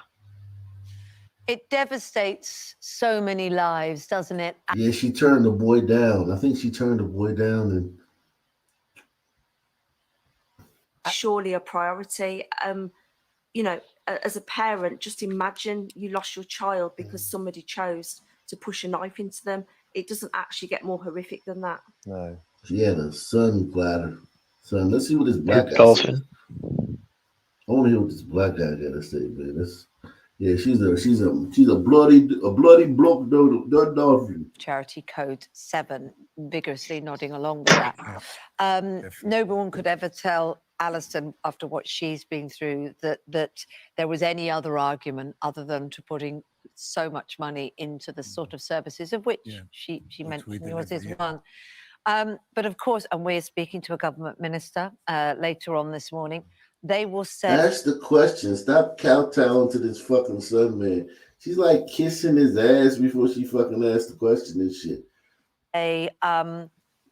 Everybody needs money. We're in an economic crisis. The pot is small and it needs to be, apportioned with a lot of thought. Put the case for why consistently money should fund the sort of projects that Alison's talking about. Firstly, I'd like to mention that it's a testing time to speak at this moment, and my deepest thoughts go out to everyone who's affected by these sort of atrocities. Code 7, why we started Code 7 in the first place, it was a music entity, and then it developed into a limited by guarantee, and then into a charity that supports young people. It was young people themselves that formed Code 7. Hence, we had to build the meaning of what Code 7 is. Code 7 stands for Community Organization Development and Enterprise. And Okay, so that's bullshit. Once the son man start using words like that, it's all horseshit. Yeah. Word trickery. It means it's a fucking gang or some shit. This shit right here though, it's dangerous. We had one school in the borough that faced 2 murders over the space of 6 months. The young people didn't even have time to mourn a young person, the trauma that these young people have faced. We even have young people that have to walk past shrines to get to school in the morning. And for me, that poses major concerns. It's like going to McDonald's, it's like going to a shop, hearing of a situation of another stabbing. It's just a part of the norm for young people.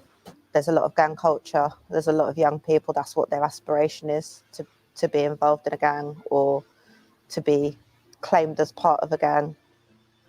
In just the last month, there have been 4 stabbings, 1 shooting and 2 firearms discharged.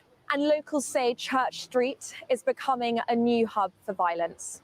Why have the crime rates spiked again in the previously named knife crime capital, Croydon? My son was my entire life. My son and me were extremely close. We had various different aspects to our relationship of mother and son, but we were also best friends. Jermaine Cools was stabbed to death in 2021 when he was just 14. His mother, Lorraine, says more must be done to tackle knife crime.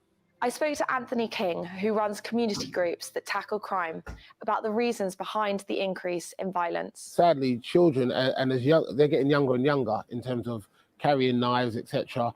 And everybody's trying to do what it takes to keep them safe. But children, as I said, they've become desensitized. Some young people just carry it because they've got no father figure in the house. Their mum's working 3 jobs to provide for them, and there's no adult figure in the house. But I wouldn't blame services. I think that we've got a generation of young people that we need to try and encourage and steer them in the right direction. Lorraine describes her son as a good kid who was simply in the wrong place at the wrong time. Although he was not affiliated with a gang himself, he was killed by a group of gang members whilst he tried to protect his stepbrother from being attacked with a machete. There's a horrendous mentality amongst a lot of young people in Croydon with a lack of regard for life, just a really poor attitude in general. There's a massive amount of young people in Croydon that carry weapons, whether it's because they think that they'll be safe from an attack, whether they've got a weapon with them, or whether it's because they feel like if there's a situation that they're unhappy with, that they've got a weapon to use. And the level of disregard and general aggression and violence that I've seen in Croydon, I haven't encountered in many other boroughs of London. Damn. Everybody that gets killed, they just happen to be, they're not in the gang. They were the innocent ones. Yeah, exactly. It just happened to be he was protecting his brother. Yeah, right. You look at that guy. Yeah. He was definitely in the streets. Our top story today, a 15-year-old girl has been stabbed to death in the rush hour in South London. 2 teenagers have been sentenced to life in prison at Leeds Crown Court for the murder of a 15-year-old boy and a 21-year-old man who was stabbed to death at the Notting Hill Carnival. Has been named today by his manager as rapper Takayo Nambard. They are weapons that kill, that can't be bought in shops. So why is it so easy to buy zombie knives online? They're finding knives just like this. But because there is no writing on the knives, the police can do nothing. As the politicians keep talking, teenagers and others keep dying. That is the reality. What would your day look like when you come out to go to the shop? Young people can't even go to the shop. I've got some young people, they've got to get to a cab to just go to the corner shop. They cannot walk anywhere. They cannot get in a tube. Because of fucking sun people. Think about that. You can't walk anywhere because of sun people. In a previously homogeneous white country. Like 50 years ago, England was literally virtually homogeneous. 90%. Cannot walk anywhere. They cannot get in a tube. They cannot get on a bus. They cannot go. Smash. Damn. Don't forget the large portion of Muslims that create no-go zones within these European cities. Yeah. Shouldn't be discounted in this discussion. Jimmy Fields Production says, it's time for new ideas. Maybe it's time we created safe spaces for gliders. We could put up signs that say, whites only. Yeah, that's coming, but it's just, it takes time, man. It takes time. Mike Ginao says, yo, what's good, bro? This is the second super chat I gave you tonight. I'm not a porn bomber. Yeah, man, salute to you, Mike, man. Salute. Thank you for not being a porn bomber, man. Not going up park. They cannot be nowhere by themselves. He was in the back chat. Because they will get killed on sight by another child. Yeah, come on up, man. These are zombie knives. The chances of survival is very, very slim. These are people that are not emotionally disciplined to be killing people. For what reason? Gang crime is plaguing London, and it's on the rise, with an increase of over 1,500 knife crime incidents this year compared to the last. And the Marley Boys, sometimes labelled as London's most violent and organised gang, are often at the forefront of headlines. The gang, which Molly Boys operates in East London, has been accused Straight out of grooming Mali. and exploiting young children, controlling drug trade in the area, and using violent weapons such as zombie knives. And some of their actions make the hit series Top Boy look tame. Shut up! You stop! Hey, we gonna step back! You don't want this smoke. I fucking told you that. But who are they really? And why are they gaining notoriety at such a fast? Those are English movies. This is an English movie now. God. Hey, Yeah, bro, back off, bro. you're in deep trouble, man. This is the type of movies they're pushing out in England, man. Shut up. You dumb. Hey, what's your step back? You don't want this smoke. I f***ing told you that. But who are they really? And why are they gaining notoriety at such a fast pace?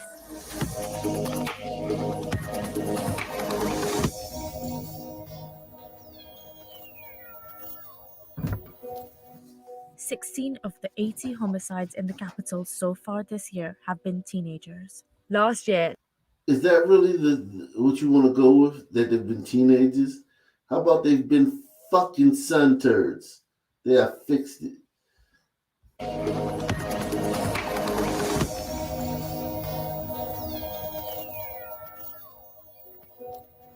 "16 of the 80 homicides in the capital so far this year have been teenagers. Last year, 99 young people under 25 were murdered with a knife or sharp object in the 12 months to March 2022. 13 of those were aged under 16. One of the most prominent and reportedly business-driven gangs in London. Yo, Mike G now. Listen, you came in the back chat. You had some weird shit going on, like a fucking snake or some shit on your fucking, and you was smiling all weird with a whole white background. You look like a porn bomber. That's why I banned you from the fucking studio, man. You look like Snake. a fucking porn bomber. Huh? They said a snake? Yeah, it was like a fucking snake, and it was like he just looked weird. He had that weird smile that porn bombers be having, man. You look like you was up to some bullshit. That's why I blocked you, man. I guess it's probably not right, but yeah, Not I if you have guess a what right to happened. be paranoid.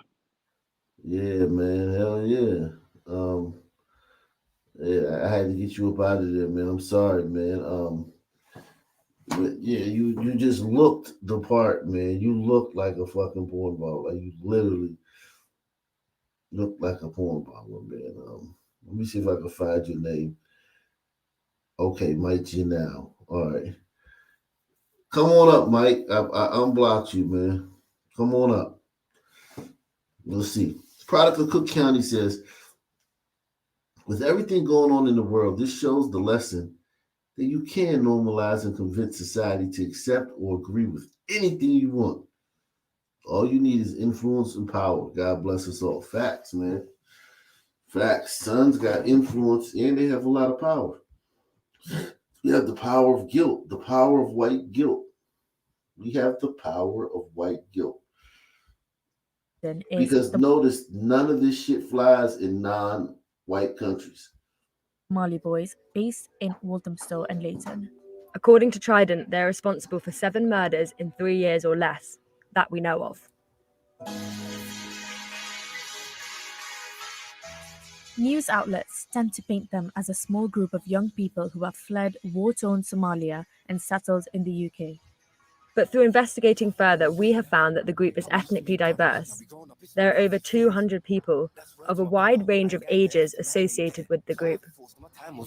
When I'm outside, still with extra care. Learn that man in this life ain't fair. I'll be at ease when my family's clear. This is Valentin Road in London's Walthamstow. It's been called the UK's most dangerous street, and some say it's run by the Marley Boys. The notorious gang have been associated with crimes from murder to arson and sex attacks. The latest alleged ringleader, who is Hamza ul-Haq, is currently serving life behind bars for double murder. Earlier this year, received a second jail term for at least 36 years for a fatal stabbing. Both killings were in revenge over a fatal attack on a fellow Marley Boy gang member, Elijah Donnelly. But the group itself are still at large and have become a prominent feature in the UK drill music, operating under the name the Marley Strike. But while the music seems to glorify a violent lifestyle and trivialize fatal crime, a lot of members say that characterization is unfair, and many of them want to get out, but can't and don't know how. 3/4 of the boroughs in London with the highest levels of violent offending are also in the top 10 most deprived. those same areas also have higher proportions of children Bullshit. under 20 living in poverty than the London average. Ricardo and Jesse are in a volunteer-run media project in a Waltham Forest gang territory. The project was started by a man who knows everything about gangs. He's written a book about them.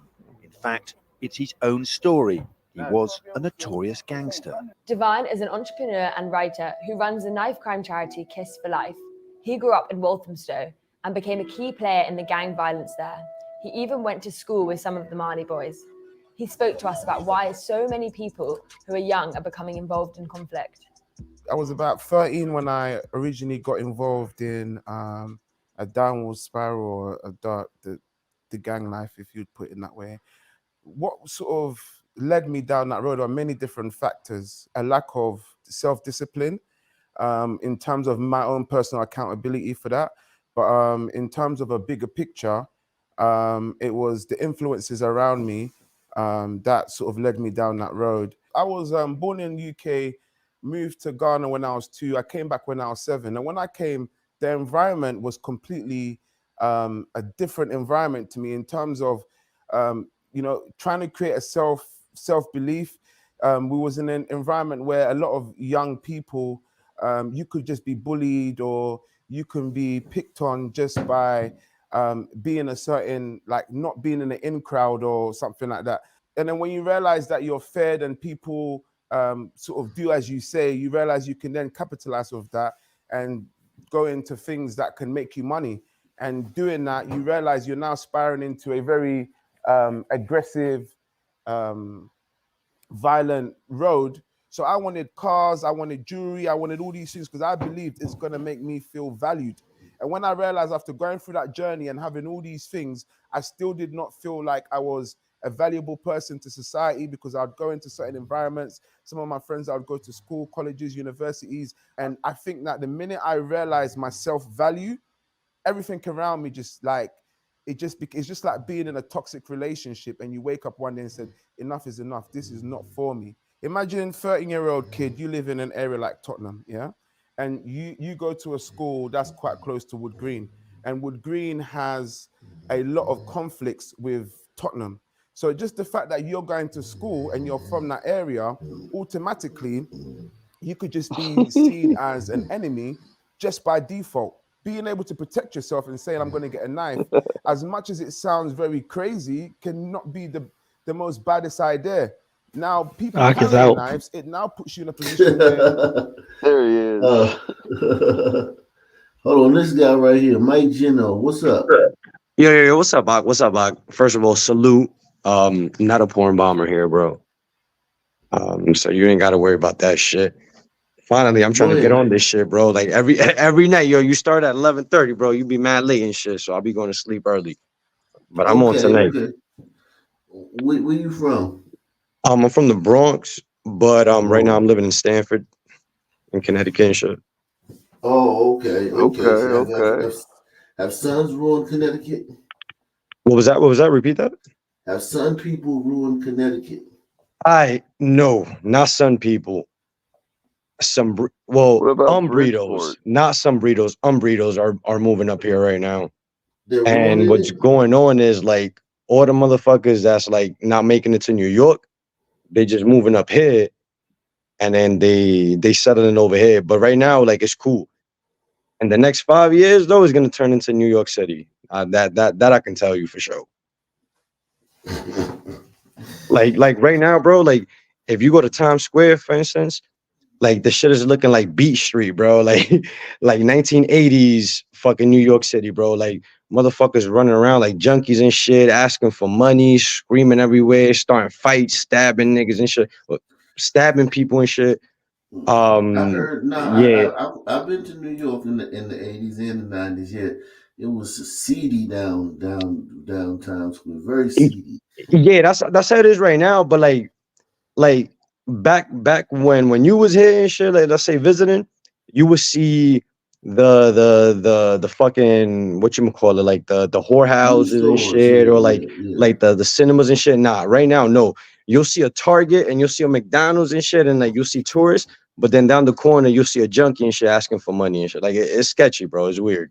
Yeah, definitely. I noticed that on Harlem 125 was like Oh, that. nah, bro. On 125 is even crazier, bro. On 125, you go down the block and you go and buy some fucking incense and shit. You know, bro. And and then you go down another block and you could cop a fucking, you know what I'm saying, like a dime bag and shit like that. Yeah, definitely. So yeah, man. This knife crime here, man, in fucking England is crazy, man. Well, you know about this knife crime in England, bro. Because Sons. guns is illegal. And the sons got to do something. They got to do something. So if they can't shoot somebody, they're gonna stab somebody. You feel me? Yeah, definitely, man. And I'm Dominican, so like like my people, they that's what they like to do. They like to stab motherfuckers. They like to Yeah. slap niggas with machetes and shit. Definitely. They'll cut you way quicker than the sun, man. To cut you, man. I don't agree with it, but that's how they act. Nah, yeah, they quick to cut you. They don't take no shit though. But yeah, like Pennsylvania, where I'm at, it's tons of Dominicans that like. I'm talking about they don't even speak English. These dudes don't even like. They don't speak English. It's like, how the fuck do you not speak English? Not a lick. You know what's crazy, bro? Like I'm Dominican, but I was born and mostly raised in America and shit like that. When I tell people shit like that, they think I'm crazy. I'm like, bro, if I want Dominicans to come over here, I want Dominicans that are prepared to live in the United States. You feel me? Like I don't want no motherfuckers coming over here that don't even know how to speak English and then they just want to live off the system. You feel me? Yeah, because it's like this, man. Every barbershop in my town or in my area, every barbershop in my area is Dominicans. I'm All right, but let's be honest. Let's be honest. The Dominicans cut good hair, bro. No doubt they do, but what I'm saying is like everyone though, like every single one. Like that's crazy though. Like you would think it would be like some black barbershop. All of them are Dominican. All right, bet. Listen, you part African, right? And then we got Wicked on the chat right now. So we got immigrants in the chat or whatever. You know how it is, bro. Like over there in Africa, or like let's say in our countries, the first thing they say is like, "Yo, go to the United States, bro," and they make it seem like money grows off of fucking trees, bro. And it's really not like that. You feel me? Like you gotta come over here and you gotta work. But nowadays, like I don't want to sound bigoted or anything like that, but like there's a lot of immigrants coming, especially from Central and South America, and they coming over here and they basically taking advantage of all the opportunities that we're offering to Americans. You know what I'm saying? And I don't appreciate it, even though like I'm a second generation American and shit. Like I don't appreciate it because not only am I busting my ass, but we all busting our ass, to pay taxes and shit, and then we just send the fucking money to the J. Crew and shit over there in the Middle East instead of fucking fixing shit over here. Facts. Let's see what's going on in Seattle, man, right quick. Man. Right now, deputies don't know who pulled the trigger, and they're asking for the public's help. As the suspect is still out there, it's causing other delivery drivers to worry about their own safety. The Fairwood Pond Apartments are quiet now, but late Wednesday night, people that live there heard multiple rounds of gunfire. I heard like a rapid fire, little machine gun, whatever, and I just happened to look out my window and a car sped off. King County Sheriff's deputies say a 50-year-old man was delivering packages Wednesday night and was involved in an altercation and shot and killed. His body not found until 5 a.m. Thursday morning. The victim was most likely targeted because he was a driver delivering packages. The news leaving other delivery workers on edge. It's very concerned for myself because I know most of drivers we're working with, they usually also working at nighttime pretty late, and it's very dangerous for them too. Like Wayne Lin, who works as a delivery and rideshare driver. Is safety something that you and other drivers talk about often? All the time. Lynn's safety is at the top of mind every time he makes a drop off. I already carry a flashlight. He carries a flashlight. That'll do it. That's not everything you're gonna carry now. Shit. Yeah, they gonna be carrying you. Shit. if I endanger, 6 people will be carrying today. I just shoot him in the eye and I can run away for sure because it's pretty bright. This isn't the first driver killed on the job this year. Earlier this month, a rideshare driver was shot and killed in Edmonds. And last week, a cab driver was found killed in the parking lot of South Center. Yo, this is unacceptable, man. Like, you just killing Uber drivers left and right. And where the fuck, King County? Like, what the fuck, King County, Washington State? You just killing Uber. Like, sons are out of control. Out of control. This is unacceptable, man. Like, people, that's why I said last week, I said we gotta be careful not to get desensitized to this, man. Shit, I don't even think it's desensitization, man. Like, I think people just being overly woke about this shit. You feel me? And they looking at it through an emotional lens instead of a logical one. Mm-hmm. And that's why they fucking up in all these democratic cities, including Seattle, New York, Boston. You know what I'm saying? Like, they're all gonna fail if they continue to go on this path. And the thing that's gonna change it is when everybody says like, I'm done with this shit, and maybe they do something to change it, but I doubt it. Yeah, I think it should be unacceptable, but unfortunately it is acceptable because the more violent the criminal is, the more of a victim he's looked at as. Society made him do that.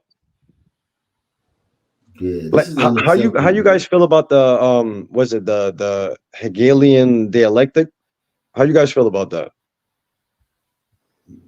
Hegelian? No, I don't really know what that is, but So basically, what it is like you allow something bad to happen, and then you create a solution. But in reality, it's not a real solution. It's just the solution that the elites wanted it to be from the beginning. Yeah. Okay, I get what you're saying. Yeah. So like basically, like these motherfuckers like caused the chaos, let the chaos happen, and then they're gonna come back to us in about a year or two and be like, "Yo, we got the solution for you. Just let us, take over." And then most of these motherfuckers is gonna be like, yeah, let's do it, not knowing that it's gonna affect us in the future. That's supposedly how the New World Order is ushered in. There we go. Yeah, People will exactly. be begging for it.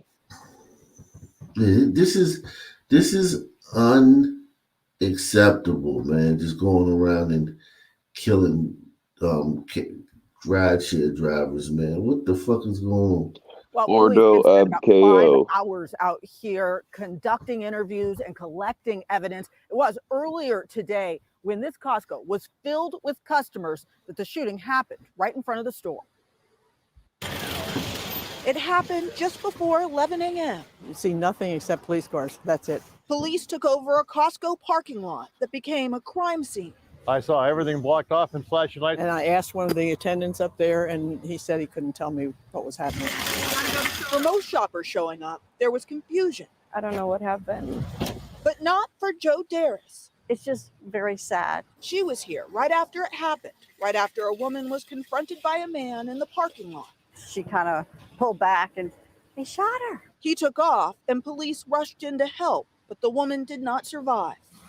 This is happening way too often. Ed Gibbony was in the... But here's the thing. When it never used to happen before. You think these white people in this town had a problem with this in Tukwila? You think these white people... Tukwila has always been like this, I think. Huh? I think Tukwila has always been like this. But who's doing it? Okay, so who is Could doing be this? Hombritos, but it's Okay. There's a lot of Hombritos. But it's not them, right? It's not the Gliders doing it. No, it's not the Gliders. Nah, I don't think Gliders is doing this. You might get some Gliders. Just kind of takes the wind out of your sails. Oh, it's That's terrible. about it. The employees are kind of sad. It was In very Seattle. weird in Costco because it was almost empty. Soon, police needed the parking lot to be empty too. From what I understand now, they are actually shutting down the store. The store's closed, you guys. Here, it is a day that took a devastating turn. This is very sad. normally expect to go to the store and everybody's happy and go shopping and do their own thing. It's just a very sad day. Now, police say the shooter did take off in a white vehicle in an Wow. Not the Costco, though. Not the Costco. Shit. The place It's is very rough. sacred here. Yeah, I posted a routine traffic stop that turns kind of bad in the back chat if you have time for that. Yo, this is why we Yeah, need man. Sharia law. Yo, what's good, y'all? What's happening, man? What's good? Salute. Hey, did Salute.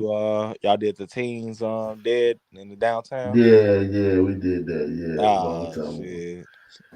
Y'all did What do you know about that, though? What do you know about that? Oh man, them little dudes was in it, man. Wait. One of them had just the one with the big teeth. He had just got off live and shit. Like he had posted some shit. He was on live on Instagram.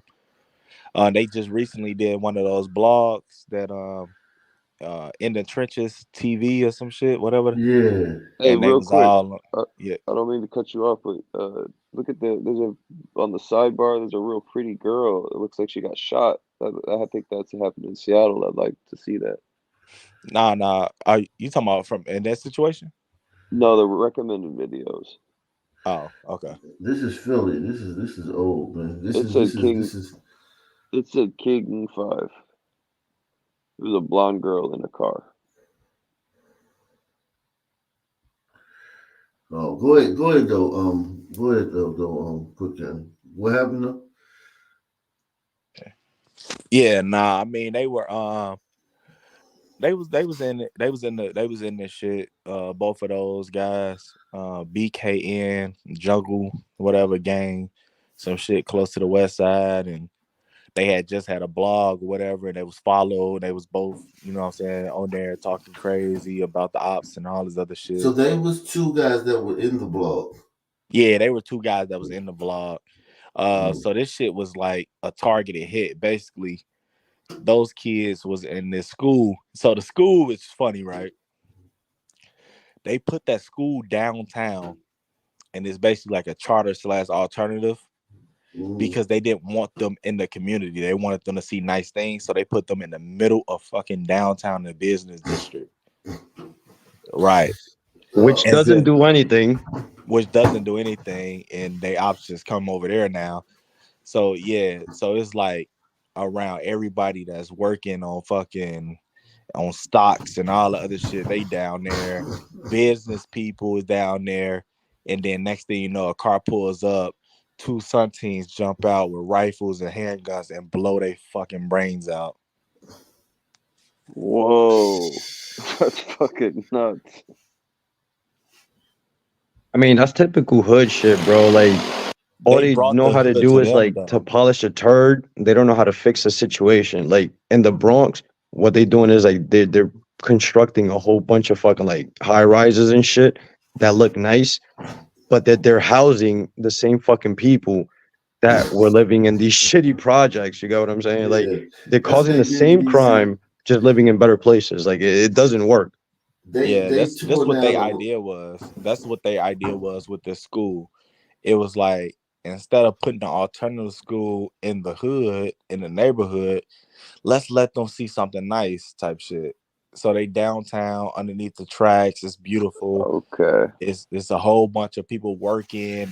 They seeing good examples, but 4 hours before the little boys got shot up, they posting underneath at the entrance of the school, which is also an entrance of Planned Parenthood, by the way. That's called a double whammy right there. Yo, Yeah. Cook, and I bet you the people that started that shit, they juice crew too, because that's what happens here. All the people that's doing like all these alternative programs, or like for instance the people that close down the schools to have the immigrants sleep there, a juice crew running that shit. Yeah, this one is wild though. It's a high school entrance, a Planned Parenthood entrance, and it's like two other businesses interest. But anyway, the one boy had just posted probably fucking 2 hours before he got killed, smoking and rolling up a blunt in front of the entrance and all you see in the back is Planned Parenthood. That's crazy, man. This is them right here, man. This is these two little guys, man.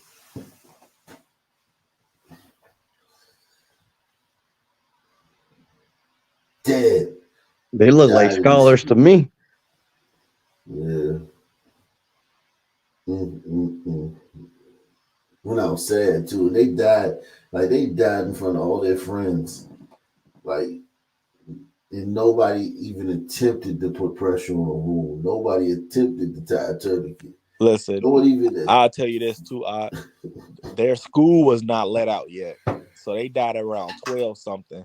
The kids don't get out till like 2:40, so I don't know what the fuck they was doing. Getting active early. Dead, man. God damn. They was just in the vlog talking shit. I'm gonna email it to you. I'll email it to you tomorrow. Yeah, give me that. We'll play it tomorrow, man. Salute to my man. Salute to Eddie B, man. He says, Eddie B says,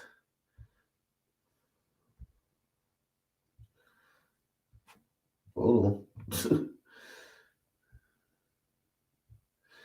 on. This is Contractor Ed. I've heard your show called many names, but the Black Crime Channel, damn. Yeah, the Black Crime Channel, man. Don't you know? I should change the name. Sun Crime Channel. Yeah, the Sun Crime Channel, man. Salute to Bruce, man. Bruce says salute to you. Shout out to you, Bruce. Hey, can you imagine? Can you imagine if you were trying to find black crime and be a black crime channel versus just going into the local news and just playing the news? Yeah, exactly. Because really, the news is black crime, like in every city, what I was like thinking when literally every country. The only countries they don't have these problems is the countries where some people aren't. That's the only way to avoid the problem. Salute to Hot Fire. He says, salute to Ak and to tonight's panel. Bring honest conversation in a world full of fakes. 100. Salute to Ak Nation Safe Space. Yeah, this is a safe space, man. Definitely a safe space, man. Gay. Salute to he says, salute to the 19% of Ak Nation ladies that fuck with your boy. Oh yeah, that poll, man. Only 19%. God dog. Yo, tell Hot Fire I said Jesus is king. Hey, Hot Fire, he actually like 6'8". Or no, 6'8". That's crazy that why y'all not feeling my boy Hot Fire? Damn. Crazy. He says, now here's my base requirements. No fake hair, no cake, no makeup, no feminism. Yeah, good luck with that. My boy Hot Fire needs to come join a panel. His ass gonna come in this bitch sounding like facts, bro. We need him on the panel, bro. That man gonna be like Manny Pacquiao on that shit. His accent gonna be strong. Salute to DVK says, you want to get more super chats? Have a drawing to name your new child. Oh man, nah, man, we don't need to do all that. My wife is going to come up with the name anyway. She done already made that clear, man. Just don't have an apostrophe in the name. Yeah, but I mean, I'll take all names. I'll take all I'll take all names, man. Any inspiration because we having trouble. Except for good luck and innocent. Yeah, exactly. Any inspiration is appreciated, man. Yeah, and on that note, man, same black time, same black channel. Out of here. Peace out. Yo, salute. Salute.